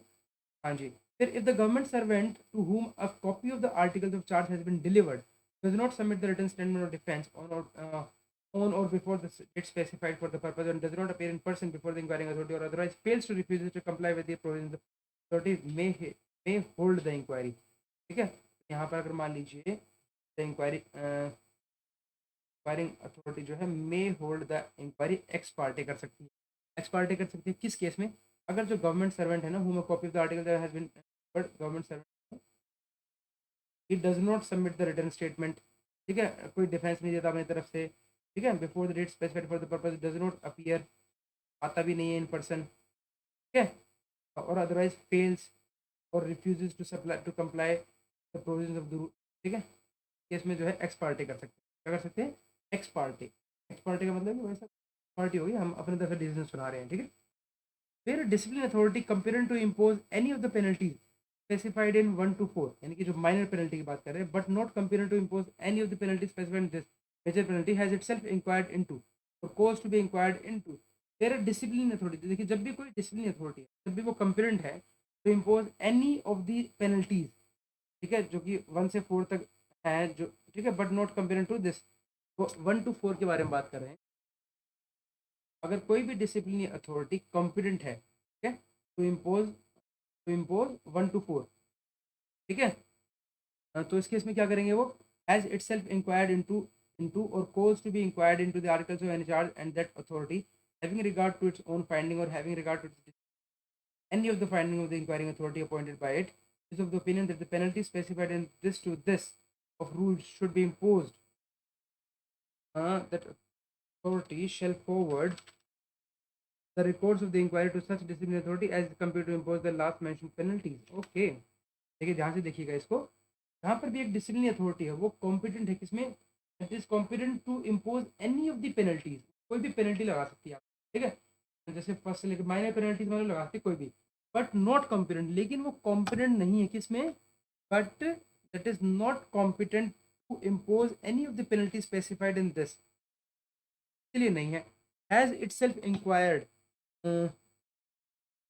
और जिन्होंने खुद से इंक्वायर किया है, और cause to be inquired into the articles of any charge, या फिर किसी कारण से उन्होंने खुद से ही चार्ज किया या फिर उन्होंने करवाया है, and that authority having regard to its own findings, अपने जो फाइंडिंग्स हैं, and having regard to its decision on any of the findings on the inquiry authority appointed by it is of the opinion that penalty specified in this to this should be imposed. अगर वो ये कहती है, disciplinary authority जो है comparing to impose this, अगर वो कहती है इज ऑफ द ओपिनियन, अगर उनका ये ओपिनियन है दैट द पेनल्टी जो है, पेनल्टीज कौन कौन सी क्लोज, यानी कि मेजर पेनल्टी लगनी चाहिए, लेकिन उसके ऊपर वो खुद नहीं कर सकते। देखिए मतलब डिसिप्लिन अथॉरिटी जो कि कॉम्पिटेंट है और माइनर पेनल्टीज वो लगा सकती है, मान लीजिए, ठीक है। अब लेकिन वो ये फाइंडिंग्स में ये निकल के आता है कि नहीं, इसके ऊपर तो मेजर पेनल्टीज लगनी चाहिए, तो उस केस में कहता है that should be impose in the government, then authority, then that authority क्या करेगी? वो खुद से नहीं लगाएगी, shall forward the records of the inquiry to such disciplinary authority, ठीक है, to such disciplinary authority as is competent to impose the last mentioned penalty, जिनकी जो मेजर पेनल्टीज जो लगा सकता है उसके पास भेज दें, ठीक है, ये इंपॉर्टेंट है यार। नेक्स्ट है आपका इसमें, फिर देखिए the disciplinary authority to which the record are to be forwarded may act on the evidence of the record or may is of the opinion that further examination of any witness is necessary. अब यहाँ पर दो बातें आती हैं, एक तो आता है disciplinary authority to which the record so forwarded, ठीक है, जिनके पास भेजे गए उनकी बात हो रही है, ठीक है, रिकॉर्ड सो फॉरवर्डेड जिनके पास भेजे गए हैं वो डिसिप्लिनरी अथॉरिटी की बात कर रहे हैं। मे एक्ट ऑन द एविडेंस, या तो वो एक्ट कर सकती है उनके एविडेंस पे, ठीक है,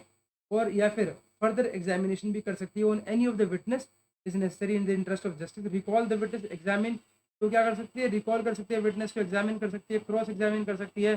री एग्जामिन कर सकती है, and may impose on the government servant such penalty as it may deem fit, or may impose such penalty as may it may deem fit in accordance with in the rule. क्योंकि वो क्या है, वो authority तो competent है ना, that authority, भाई वो जो पहली वाली डिसिप्लिनरी अथॉरिटी थी वो तो कॉम्पिटेंट नहीं थी, वो तो सिर्फ माइनर पेनल्टी लगा सकती थी। अब इन्होंने माइनर पेनल्टी के अंदर देखा, लेकिन वो कह रही जी नहीं, इनको तो मेजर पेनल्टी लगनी चाहिए, तो मेजर पेनल्टी लगनी चाहिए, तो मेजर डिसिप्लिनरी अथॉरिटी के पास जाएगा, उनके पास जाएगा, वो कह रहा है कि जी दोबारा से री एग्जामिन किया, सब कुछ किया, अब कहते हैं नहीं, जो हमारी मर्जी होगी हम वो करेंगे, तो they are absolutely right, they can do so, ठीक है। आगे चलते हैं जी। Whenever any inquiring authority, जब भी कोई भी इंक्वायरिंग अथॉरिटी जो है, after having heard and recorded the whole or any part of the evidence in an inquiry, ceases to exercise jurisdiction therein and is succeeded by another inquiring authority which has and which exercises such jurisdiction, the inquiring authority so succeeding may act on the evidence so recorded by its predecessor or partly recorded by its predecessor and partly recorded by itself. देखिए ये बहुत important है कि whenever जो है कोई भी inquiring authority है, ठीक है, आफ्टर उसने सुन लिया सब कुछ, ठीक है, एंड रिकॉर्डेड द होल, सब कुछ लिख लिया, और any part of the evidence उसने लिख लिया, भाई ये एविडेंस इस तरीके से आया है, ठीक है, कोई भी इंक्वायरी अथॉरिटी उसने आफ्टर हैविंग कोई भी इंक्वायरिंग अथॉरिटी जो है आफ्टर हैविंग हर्ड और रिकॉर्ड करती है द होल और एनी ऑफ द एविडेंस, ठीक है, पर he ceases to exercise the jurisdiction, अगर मान लीजिए वो कभी भी किसी टाइम में सीज कर जाती है टू एक्सरसाइज द जुरिस्डिक्शन, ठीक है, therein and is succeeded by another inquiry which has and which exercises such jurisdiction by the inquiry authority, so succeeding may act on the evidence so recorded by its predecessor, तो वो क्या कर सकती है, ही जो नई वाली जो आई है, नई वाली इंक्वायरी, जो न्यू इंक्वायरिंग अथॉरिटी है, यहाँ पर लिख लेते हैं, यहाँ पर तो यहाँ पर न्यू इंक्वायरिंग अथॉरिटी आ गई, ठीक है, ठीक है, तो वो क्या कर सकती है, जो enquiring authority may act on the evidence, मतलब उस एविडेंस पे वो काम करे, सो रिकॉर्डेड बाय प्रोड्यूसर, या फिर partly recorded by it producer or partly recorded by itself, ठीक है, so recorded by its producer, partly recorded by its producer and partly recorded by itself, तो वो अपनी तरफ से भी काम कर सकती है जैसे मर्जी, provide that if succeeding enquiring authorities of the opinion that further examination, अगर वो कहती है कि नहीं भाई साहब फर्दर एग्जामिनेशन चाहिए मुझे, तो उसमें on any of the witness whose evidence has already been recorded necessary in the interest of justice, तो मैं वो क्या कर सकती है, मैं रिकॉल, एग्जामिन, क्रॉस एग्जामिन, तो यही सेम अब ऊपर जैसे यहाँ पर डिसिप्लिन अथॉरिटी की बात थी, यहाँ पर इंक्वायरी अथॉरिटी की बात है, ऐसा कर सकती है, ठीक है। 23 बोलता है after the conclusion of the inquiry, जैसे ही उसकी कंक्लूजन हुआ, वो जो इंक्वायरी थी ना, after the conclusion of the inquiry, अब इस कंक्लूड निकल के आ गया भाई, इसका ये कंक्लूजन है, shall be prepared and shall contain, अब ये कंक्लूजन आ गया, अब यहाँ पर कंक्लूजन में क्या होगा ये देख लेते हैं हम, कंक्लूजन आ गया जी इसका, तो द आर्टिकल ऑफ चार्ज, सबसे पहले तो आप आर्टिकल ऑफ चार्ज, भाई ये चार्जेस हैं, स्टेटमेंट ऑफ इम्प्यूटेशंस, ये स्टेटमेंट ऑफ इम्प्यूटेशंस है, मिसकंडक्ट मिसबिहेवियर के आप स्टार्टिंग में दे ही देंगे, उसके बाद डिफेंस की कोई स्टेटमेंट होगी तो वो ले लेंगे, ठीक है, फिर असेसमेंट ऑफ एविडेंस ले लेंगे कि हाँ भाई ये एविडेंस हमने चेक किया, फिर फाइंडिंग्स क्या है उन ईच आर्टिकल्स, ये इस तरीके से रहेगा, ठीक है। If in the opinion of the inquiring authority, अगर मान लीजिए इंक्वायरिंग अथॉरिटी की ओपिनियन में the proceedings of the inquiry establish any article of charge different from the original articles of the charge, it may record its finding on such article of the charge, नहीं क्या बोलता है, ये बोलता है if in the opinion of the inquiring authority, अगर मान लीजिए इंक्वायरिंग अथॉरिटी जो भी है उसके ओपिनियन में the proceedings of the inquiry, जो प्रोसीडिंग्स है ना इंक्वायरी की, establish any article of charge, establish करती है any charge different from the original articles, तो ओरिजिनल आर्टिकल में नहीं था, ठीक है, इट में record its finding on such article of charge, तो वो अपनी तरफ से वो दे देगी, ठीक है, दोबारा याद करिएगा इसको, ध्यान दीजिएगा इसको, अगर इनका ओपिनियन है, if the in the opinion of the inquiring authority, उसका ओपिनियन है, the proceedings of the inquiry establish any article, होता है if in the opinion of the inquiring authority the proceedings of the inquiry establish, जो भी proceedings है, जो भी inquiry की जो प्रोसीडिंग्स है एस्टेब्लिश हुई है, तो उन्होंने कोई भी जो चार्ज एस्टेब्लिश किया है, ठीक है, against any establish any charge different from the original ones, ये इंपॉर्टेंट है यार, if it is different from the different different from the original articles, अगर वो ओरिजिनल आर्टिकल से डिफरेंट है, ठीक है, इट में record its finding on such articles of the chart, तो वो वहाँ पर अपने चार्ट बताएगी, तो करेगी, फिर वहाँ पर इट में record its finding on such articles of the chart, तो वो वहाँ पर अपने चार्जों को बताएगी कि वहाँ पर अपनी अपनी फाइंडिंग्स बताएगी कि भाई फाइंडिंग्स है, ठीक है, provided that findings on such article of charge shall not be recorded unless the government servant has either admitted the facts on which such article of charge is based or has had a reasonable opportunity of defending himself against such article of charge. देखिए after conclusion हो गया यहाँ पर, ठीक है, अब देखो shell report भी प्रिपेयर्ड, इन्होंने रिपोर्ट बना दी पूरी, लेकिन यहाँ पर अब सब कुछ आपने बना दिया, ठीक है, आर्टिकल ऑफ चार्ज बनाया, स्टेटमेंट ऑफ इम्प्यूटेशन, डिफेंस भी हो गया, असेसमेंट ऑफ एविडेंस में फाइंडिंग नीचे आर्टिकल वही आ गया, सब कुछ आ गया, if in the opinion of the inquiring authority, इसके बाद जो है यहाँ पे इसी में एक्सप्लेनेशन है इसकी 23 में, 23 की एक्सप्लेनेशन पढ़ रहे हैं हम, ठीक है, यहाँ पर यहाँ पर है, ठीक है, बोलता है if in the opinion of the inquiring authority the proceedings of the inquiry establish any charge of any article of charge, if in the opinion of the inquiring authority the proceedings of the inquiry establish any charge इस proceedings of inquiry के अंदर कोई भी charge establish होता है, ठीक है, different from the original article of the charge, अगर वो डिफरेंट है from the original article of the charge, it may recorded finding on such article, तो वो उन पर अपनी फाइंडिंग्स देंगे, ठीक है, provided that the findings on such article of charge shall not be recorded unless, और इसको ना वो शैल नॉट बी रिकॉर्डेड, वो तब तक रिकॉर्ड नहीं करेंगे, शैल नॉट बी रिकॉर्ड, यहाँ तो ये कह रहे हैं रिकॉर्ड, यहाँ पर ये कह रहे हैं रिकॉर्ड, ठीक है, लेकिन यहाँ पर कह रहे हैं शैल नॉट रिकॉर्ड, कब, unless the government servant has either admitted the facts, या तो गवर्नमेंट सर्वेंट ने उसको has either admitted the facts, government servant ने या तो उसको एडमिट कर लिया है, on which such article of charge is based, or has had a reasonable opportunity, और या फिर उसको रीजनेबल एक अपॉर्चुनिटी दी गई है उसको ऑफ डिफेंडिंग हिमसेल्फ, कि आप अपने आप में डिफेंड कर सकते हैं, ठीक है। तो the inquiring authority where it is not itself the discipline authority shall forward the discipline authority the records of inquiry which shall include, तो जहाँ पर जो इंक्वायरिंग अथॉरिटी है, जहाँ पर जो है वो अपने आप में डिसिप्लिन अथॉरिटी नहीं है, तो क्या करेगा, डिसिप्लिन अथॉरिटी को फॉरवर्ड करेंगे records of inquiry which shall include the paper prepared by it, जो तो यहाँ पर जो है ये जो इंक्वायरिंग अथॉरिटी है वो तो करेगा ही करेगा ना सबमिट, इंक्वायरिंग अथॉरिटी जो है that it is not itself the discipline authority shall forward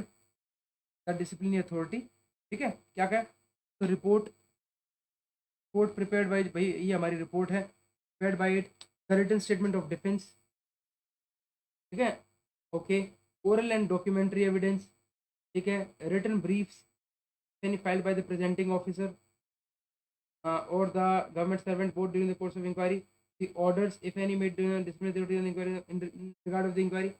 और फिर बोलता है the inquiring authority should conclude the inquiry, अब inquiring authority को जो है they should conclude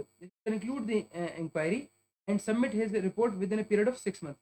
6 महीने के अंदर अंदर देना है, within a period of 6 months from the date of receipt of order of his appointment, यानी कि यहाँ पर ये देख लीजिए इनके पास 6 महीने का टाइम है, इंक्वायरिंग अथॉरिटी ऐसा नहीं है कुछ भी करता ही रहेगा, 6 महीने का टाइम है भाई इंक्वायरिंग अथॉरिटी के पास, ठीक है, 6 महीने के अंदर अंदर from the date of receipt of order, from the date of receipt of appointment, जब से उनकी अपॉइंटमेंट हुई ना उस अपॉइंटमेंट से 6 महीने के अंदर अंदर ये सारी चीज़ें उनको कंक्लूड करके दे देनी है, फिर it is not possible to edit the time limit specified in the clause A, ठीक है, the inquiring authority may record the reason, अगर मान लीजिए 6 महीने से ऊपर हो रहा है तो क्या करेगा, मे रिकॉर्ड द रीजन, वो रीजन रिकॉर्ड करेगा एंड सीक एक्सटेंशन, और मांगेगा भाई एक्सटेंशन दे दीजिए of time from the discipline authority से टाइम मांगेगा, in writing who may allow an additional time not exceeding 6 month, ठीक है, वो जो है अपने तरफ से अलाउ करेंगे, मे allow an additional time not exceeding 6 month, तो दोबारा से जो है 6 मंथ्स आपको मिल सकते हैं यहाँ पर डिसिप्लिन अथॉरिटी के द्वारा, ठीक है।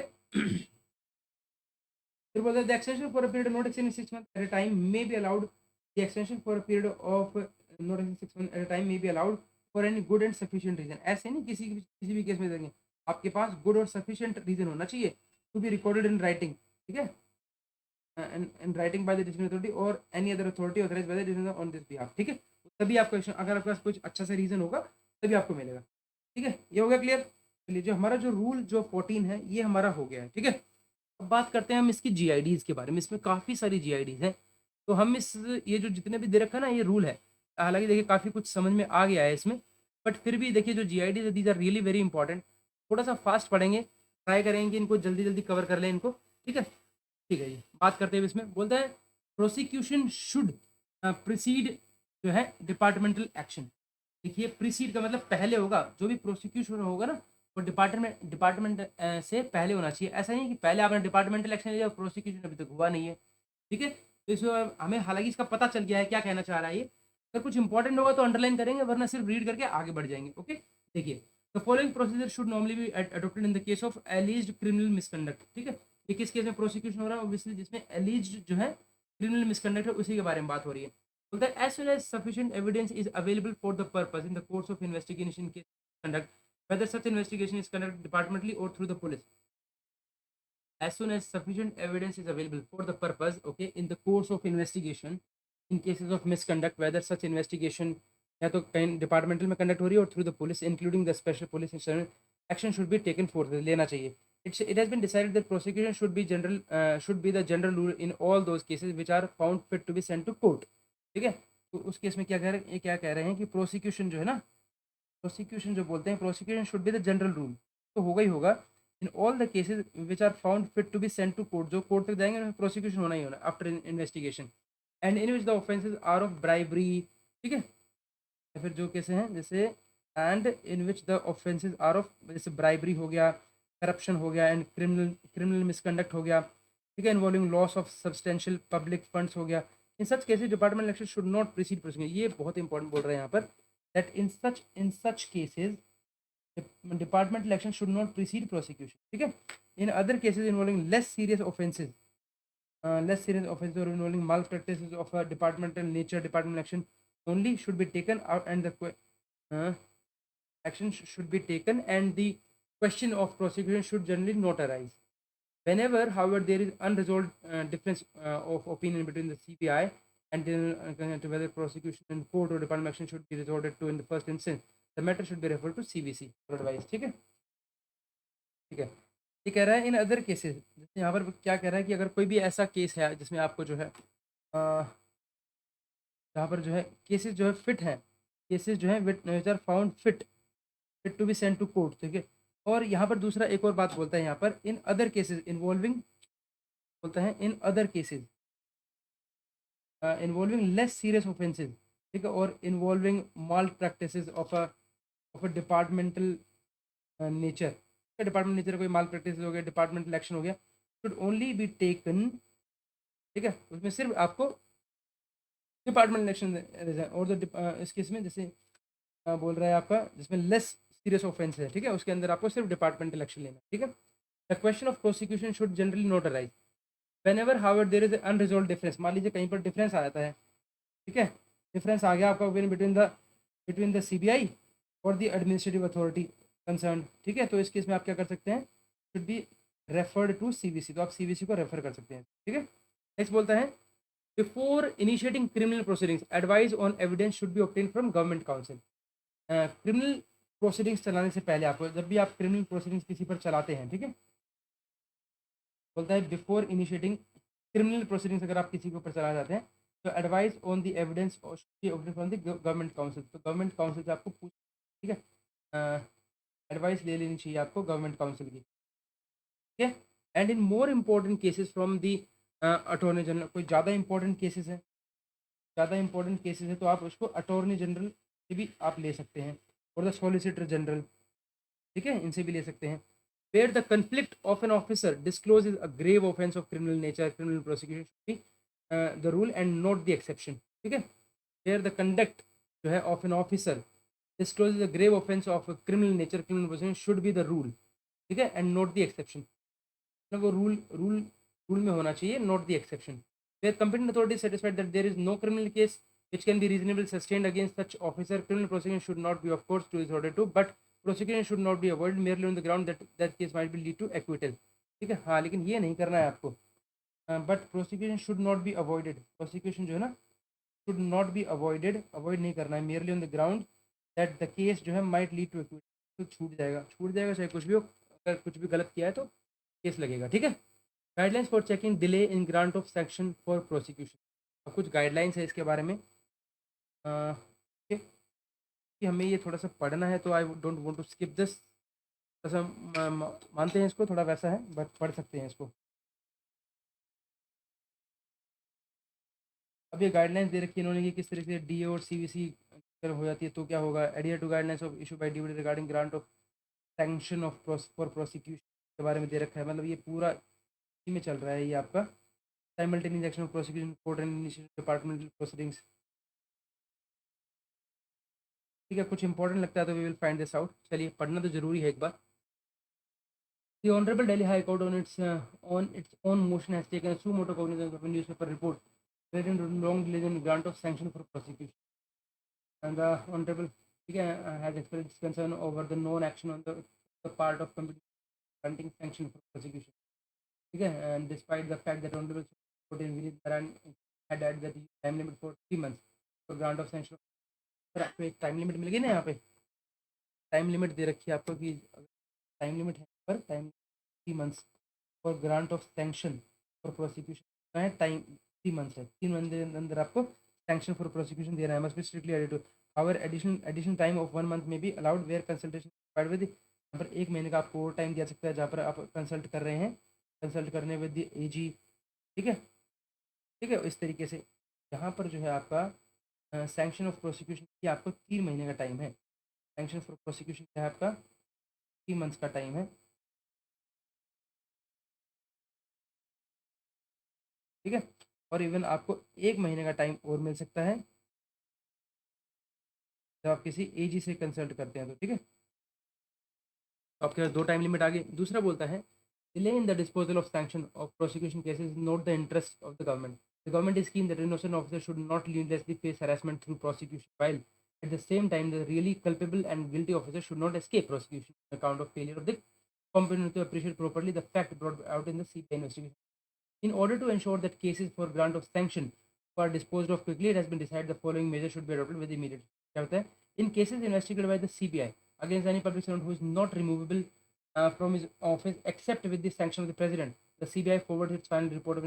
to the CVC and also simultaneously endorses a copy to the Administrative Ministry. The competent authority shall within 3 weeks to formulate its tentative view regarding the action to taken and seek the advice of CVC in the matter. देखिए यहाँ पर ये बात करते हैं कि in the cases investigated by the, जो भी केसेस जो हैं, जो भी केसेस जो इन्वेस्टिगेट किए जाते हैं बाय द सीबीआई, ठीक है। अगर किसी सीबीआई जो है इन्वेस्टिगेट कर रही है cases against any public servant who is not removable, जिसको वो रिमूव नहीं कर सकते from his office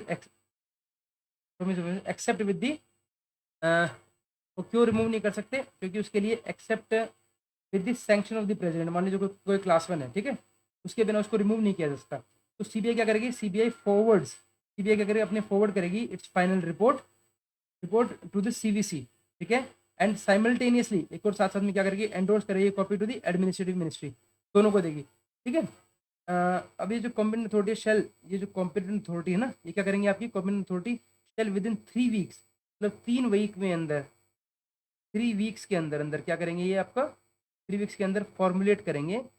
formulate it's tentative view, कि हमारा ये व्यू है regarding the action to be taken on seek the advice of the CVC in the matter, या फिर हम एडवाइस करेंगे,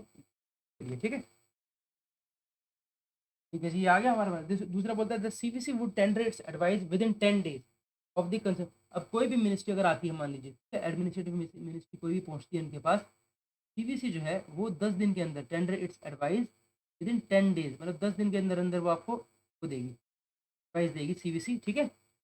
which shall finalize its view in the matter within a week and issue orders for sanction for prosecution, ठीक है जी। which shall देखिए the CVC would tender its order within 10 days to the concerned independent way and which shall finalize its view in the matter within a week। और यहाँ पर जो administrative है ना department है, 1 वीक के अंदर, 1 वीक के अंदर जो है ये डिपार्टमेंट जो भी है इशू ऑर्डर्स फॉर सैंक्शन, इस सैंक्शन के इशू डिपार्टमेंट कर देगा, ठीक है, फॉर प्रोसिक्यूशन अकॉर्डिंगली। इसके अलावा concern ministry department shall refer the case to C for consideration,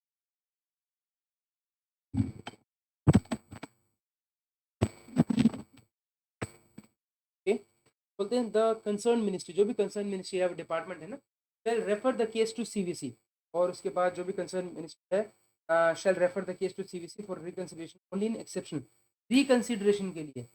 reconsideration के लिए कब होगा, only in exceptional cases when new facts have come up,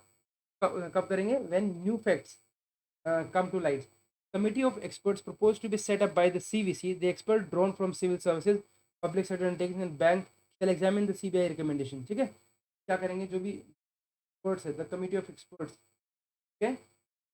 क्या करेंगे वो, they shall examine the CBI recommendation and tentative view of the concern and tentative view of the concern ministry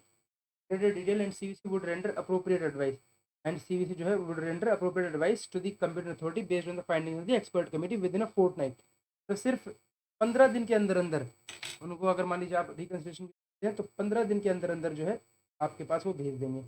ठीक है। Next बोलता है if the CVC on recommendation on reconsideration advice for grant of sanction, for grant of sanction the concern ministry shall issue the requisite orders immediately. अगर मान लीजिए CVC अपनी तरफ से और रिकंसिडरेशन में एडवाइस करती है ग्रांट ऑफ सैंक्शन, ठीक है, तो जो भी कंसर्न मिनिस्ट्री जो है ना will issue the requisite order, will issue the orders immediately करेगा, इमीडिएटली, ठीक है। However if the concern ministry department proposes not to accept the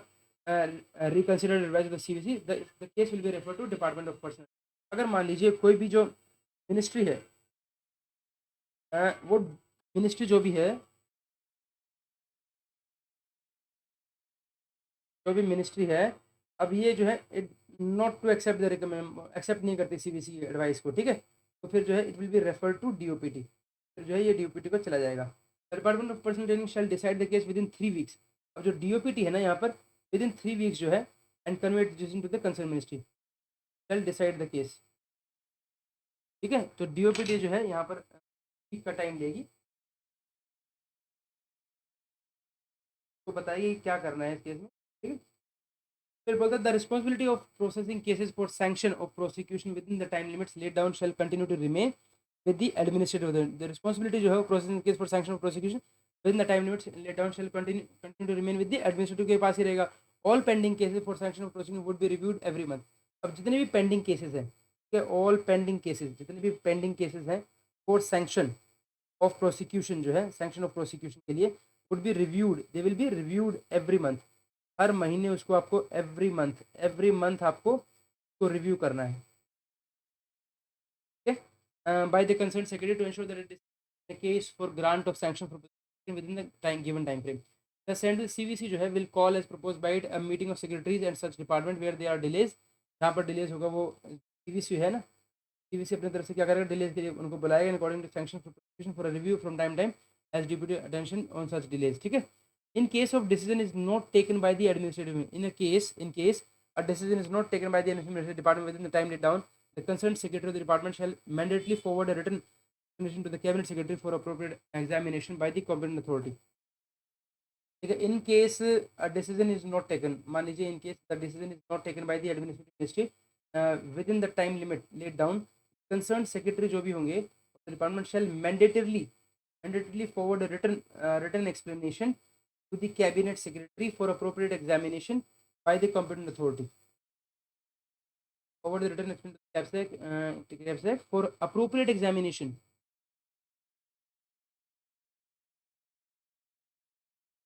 In case a decision is not taken by the, अच्छा decision कोई नहीं लिया गया, ठीक है, टाइम लिमिट के अंदर, the concerned secretary of the department shall immediately forward a written explanation to the cabinet secretary for appropriate examination. वो बताइए, आप बताइए इसका क्या है, by the competent, मतलब आप एडवाइस दे रहे हैं। All such delayed cases will be placed before a committee to the chaired by secretary personnel and comprising the secretary of administrative ministry, department of law secretary and CBI for scrutiny and recommendation. A copy of executive furnished by the secretary shall be placed before the committee. The recommendation of the committee shall be forwarded to the committee for orders of competent authority. ये कुछ guidelines दी है इन्होंने, guidelines for checking delay in the sanction for के बारे में। तो all such delayed, जितने भी ये डिलेड केसेस है ना, will be placed before a committee. कौन कौन होगा, personal comprising this of the administrative, then we have department law secretary होगा, then director CBI for scrutiny and recommendation के लिए, कुछ स्क्रूटनी करेंगे और रिकमेंडेशन के लिए, ठीक है। Copy of the explanation furnished by the secretary of the ARPG, और जो है कॉपी ऑफ द एक्सप्लेनेशन और जो भी जो है furnished by the secretary of ARPG shall also be placed before the committee, committee के सामने रखी जाएगी, ठीक है। Committee, the recommendations of the committee shall be forwarded to the cabinet secretary for orders of the committee. The recommendations है ना of the committee shall be forwarded to the cabinet secretary for the orders of the competent authority. इस बात करते हैं guidelines for dealing with disagreement between DA and CVC.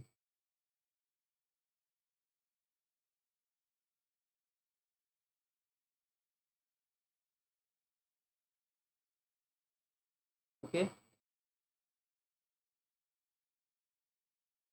कोई बात नहीं, मुझे पता है बहुत बड़ा हो रहा है बट करना है आज,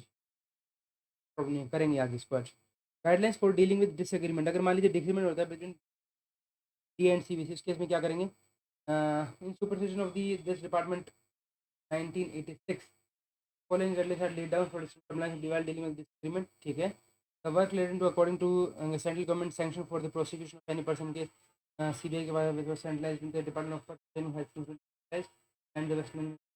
recommends prosecution only in cases in which they find for the same as a result of the investigation conducted by them. There are adequate internal controls within CBI to ensure that the recommendation prosecute taken only after a very careful examination of all the facts and circumstances. Hence, any decision not to accord sanction for therefore be for valid reason. आपको कुछ guidelines बता रखी इन्होंने. Required to be accorded in the name of President. The CVC will advise the ministry concerned, and it would be for the ministry department to consider the advice of CVC and to take a decision or as to whether or not proceeding should be sanctioned.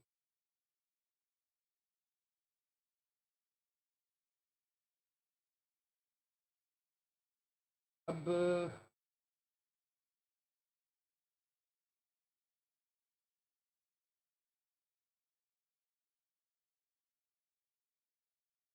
करते हैं यार, इसको करते हैं, बस और कुछ नहीं सोचना. In cases in which sanction for prosecution is required to be accorded, उन केसेस के अंदर जहाँ पर जो सैंक्शन है for prosecution required to be accorded in the name of the president.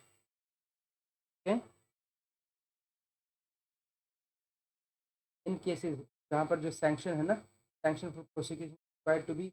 In the name of the president, ठीक है. The CVC will advise, इसमें क्या करेंगे, सीवीसी एडवाइज करेगी. CVC will advise the ministry concern, it would be for that ministry department to consider the advice. Will advise the ministry, the ministry concern for, and it would be for that ministry department to consider. उसके बाद ministry consider the advice of the CVC and to take a decision whether or not the prosecution sanction. Okay. But in cases which an authority other than the president, that authority does not propose to accord such sanction, it is required a report the case the CVC and take further action advice after considering the CVC advice. in case जो है authority जो है other than president है, अगर कोई complaint to sanction and that authority जो है does not propose to accord such sanctions, वो नहीं करते अपने तरफ से, ठीक है. It is required to report the case. तो उस केस में आपको क्या करना है, वो वाले केस को जो है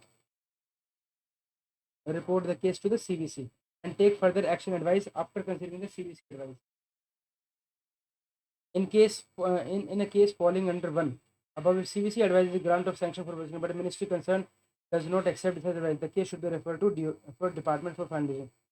Okay.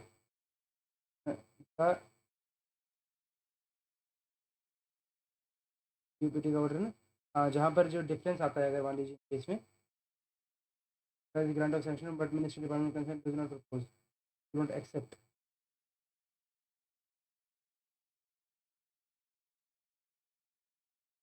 हम पहले पढ़ चुके हैं इसमें, but falling under the,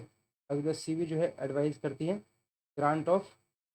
sanction, ठीक है, फॉर प्रोसिक्यूशन, बट मिनिस्ट्री जो है वो do not accept such advice, तो it should be refer to the DOPT. UPT को रेफर कर दीजिए आप. ये कब बोलता है, in case falling under one above, if CVC declines sanction for prosecution but the ministry concerned proposes, अगर मान लीजिए CVC जो है वो डिक्लाइन कर देगी, नहीं करना, बट जो डिपार्टमेंट है ना वो अपने तरफ से प्रपोज करता है, proposes not to accept, ये हम आपकी not to accept such advice, ठीक है, and proposes to grant sanction for prosecution, the case should be referred to the department for, आपको जो है यूपीटी को फॉरवर्ड कर देना है. Then in a case falling under 2, K has sought sanction for prosecution and the CVC has recommended grant of sanction, yet the competent authority proposes grant sanction, ठीक है. अब दोनों ही केस में अगर मान लीजिए CBI अपने तरफ से कहे has sought sanction and the has sought sanction, okay, for prosecution, CVC जो है रिकमेंड कर दिया अपने तरफ से, एंड जो कॉम्पिटेंट अथॉरिटी है ना that proposes not to grant, sorry हम नहीं करते, ठीक है. तो भी इस केस में आप डीओपीटी को जाएंगे, ठीक है. Where 2 or more government servants belonging to different ministries, जहाँ पर जो है 2 या 2 से ज़्यादा गवर्नमेंट सर्वेंट है belonging to different ministries or order or under the control of different cadre controlling are involve, जहाँ पर 2 या 2 से ज़्यादा, ठीक है. Where 2 or more government servants belonging to different ministries, ठीक है, और under the control of different कार्डर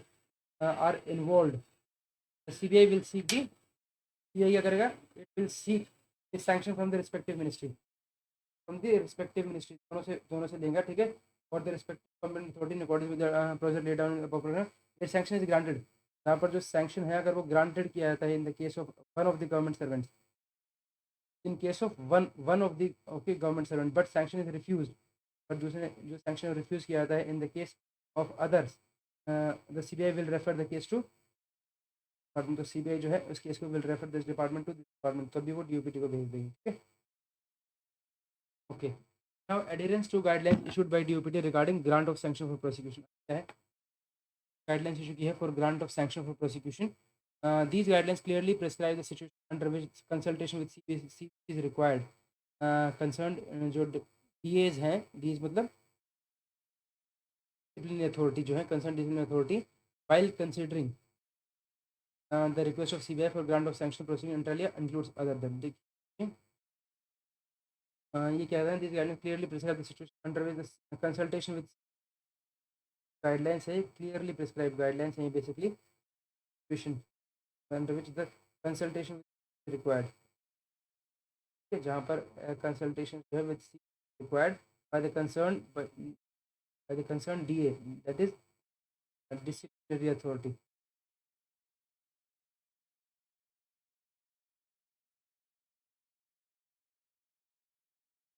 while considering the request of CBI for grant of sanction, which will include the CBI would forward its final report and endorse a copy of report to the administration view regarding the action to be taken and seek the advice of CBI। CBI ने एक क्या किया अपने तरफ से, would forward it's final report, ठीक है, CBI ने अपनी final report the of investigation किया दी CVC and endorse a copy to the, or copy endorse किया, endorse a copy to the ministry, ठीक है। Concern and the competent authority जो है shall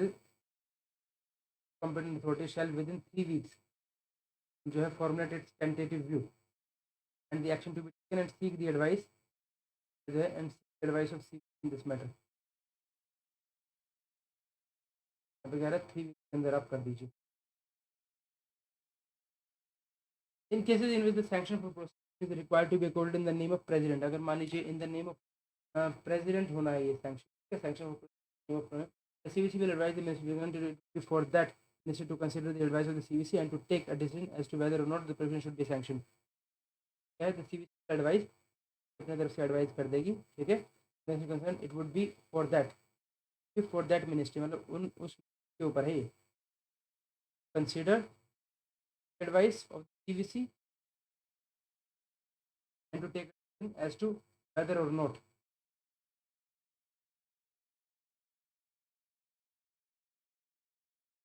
the prosecution is sanctioned, ऊपर depend करता है। In cases in which an authority other than president is competent to sanction prosecution and that authority does not propose to accord such sanction, it is required to report the case to CVC and take further action after considering the CVC advice। अगर मान लीजिए इन cases जो authority जो है, जो भी authority ना other than president है, is committed to section prosecution and authority जो है ना, that authority does not propose to, और ये जो अथॉरिटी है that does not propose to accord such sanction, वो कहते नहीं नहीं होना चाहिए, रिपोर्ट द केस, आपको क्या करना है, उस केस को रिपोर्ट करना है सीवीसी को and take further action after considering, और आपको take further action after considering the CVC advice मान के आप आगे आगे काम करेंगे। Further, recently CVC has observed that some ministry departments, specifically CPS and PSC, are not following the state guidelines and true spirit. Government declined the sanction and then referred the matter to CVC for advice. Further, in certain cases, the government authority had declined the sanction for and then referred the. So as once the competent authority takes a decision and the communication and communicates it to the matter for grant of sanction for prosecution cannot be reviewed, ठीक है, as once the competent as once पहले से ही the competent authority decision, okay, and communicates to the CBI the matter of grant of sanction for prosecution cannot be reviewed। It is important that the repeated consultation is completed before the competent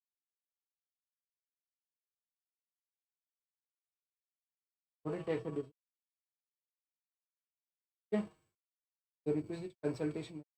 is completed before, आपको पहले करनी है। Next बोलता है in terms of above mentioned the competent authority has formulated its tentative views regarding the action to be taken on the request of investigation agency and seek the advice of the CVC in the matter। The instruction further lay down that CVC would tender its advice within 10 days। CVC है that would tender its advice within 10 days।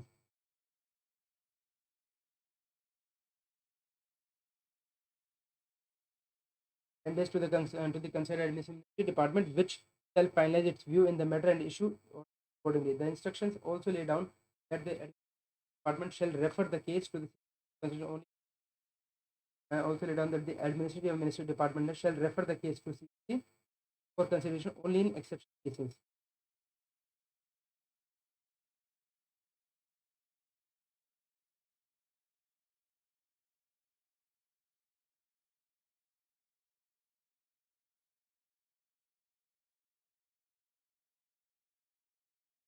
To tender its advice within 10 days of the finalize its according to the shall refer the for reconsideration with the new facts. After when new facts come to light and see to the finding of the expert committee fortnight, and that if the reconsideration ground exception department will then the concerned department not to they will refer to government constitution. हम ये कर चुके हैं आप तो मतलब क्यों कर रहे हैं इसको government constitute group of ministers on 6 2021 हम कर चुके हैं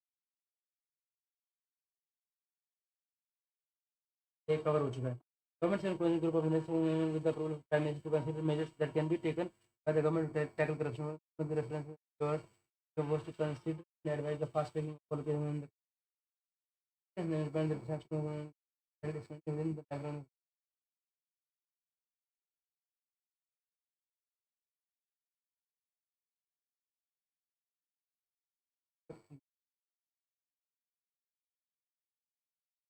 of competent authority refusing to submit its including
here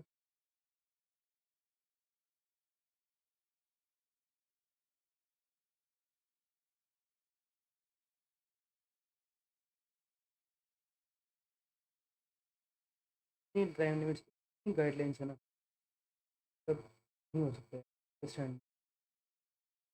इतनी गाइडलाइंस है इतनी अगर हम इसको हम चल रहे हैं ना कर तो लेंगे इसको पर नहीं करना ना वर्थ है वो, मतलब वो अगर मैं आपसे पूछूँ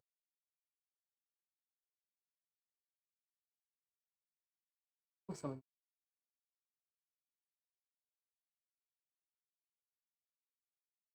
आई would like take a 5 minute break.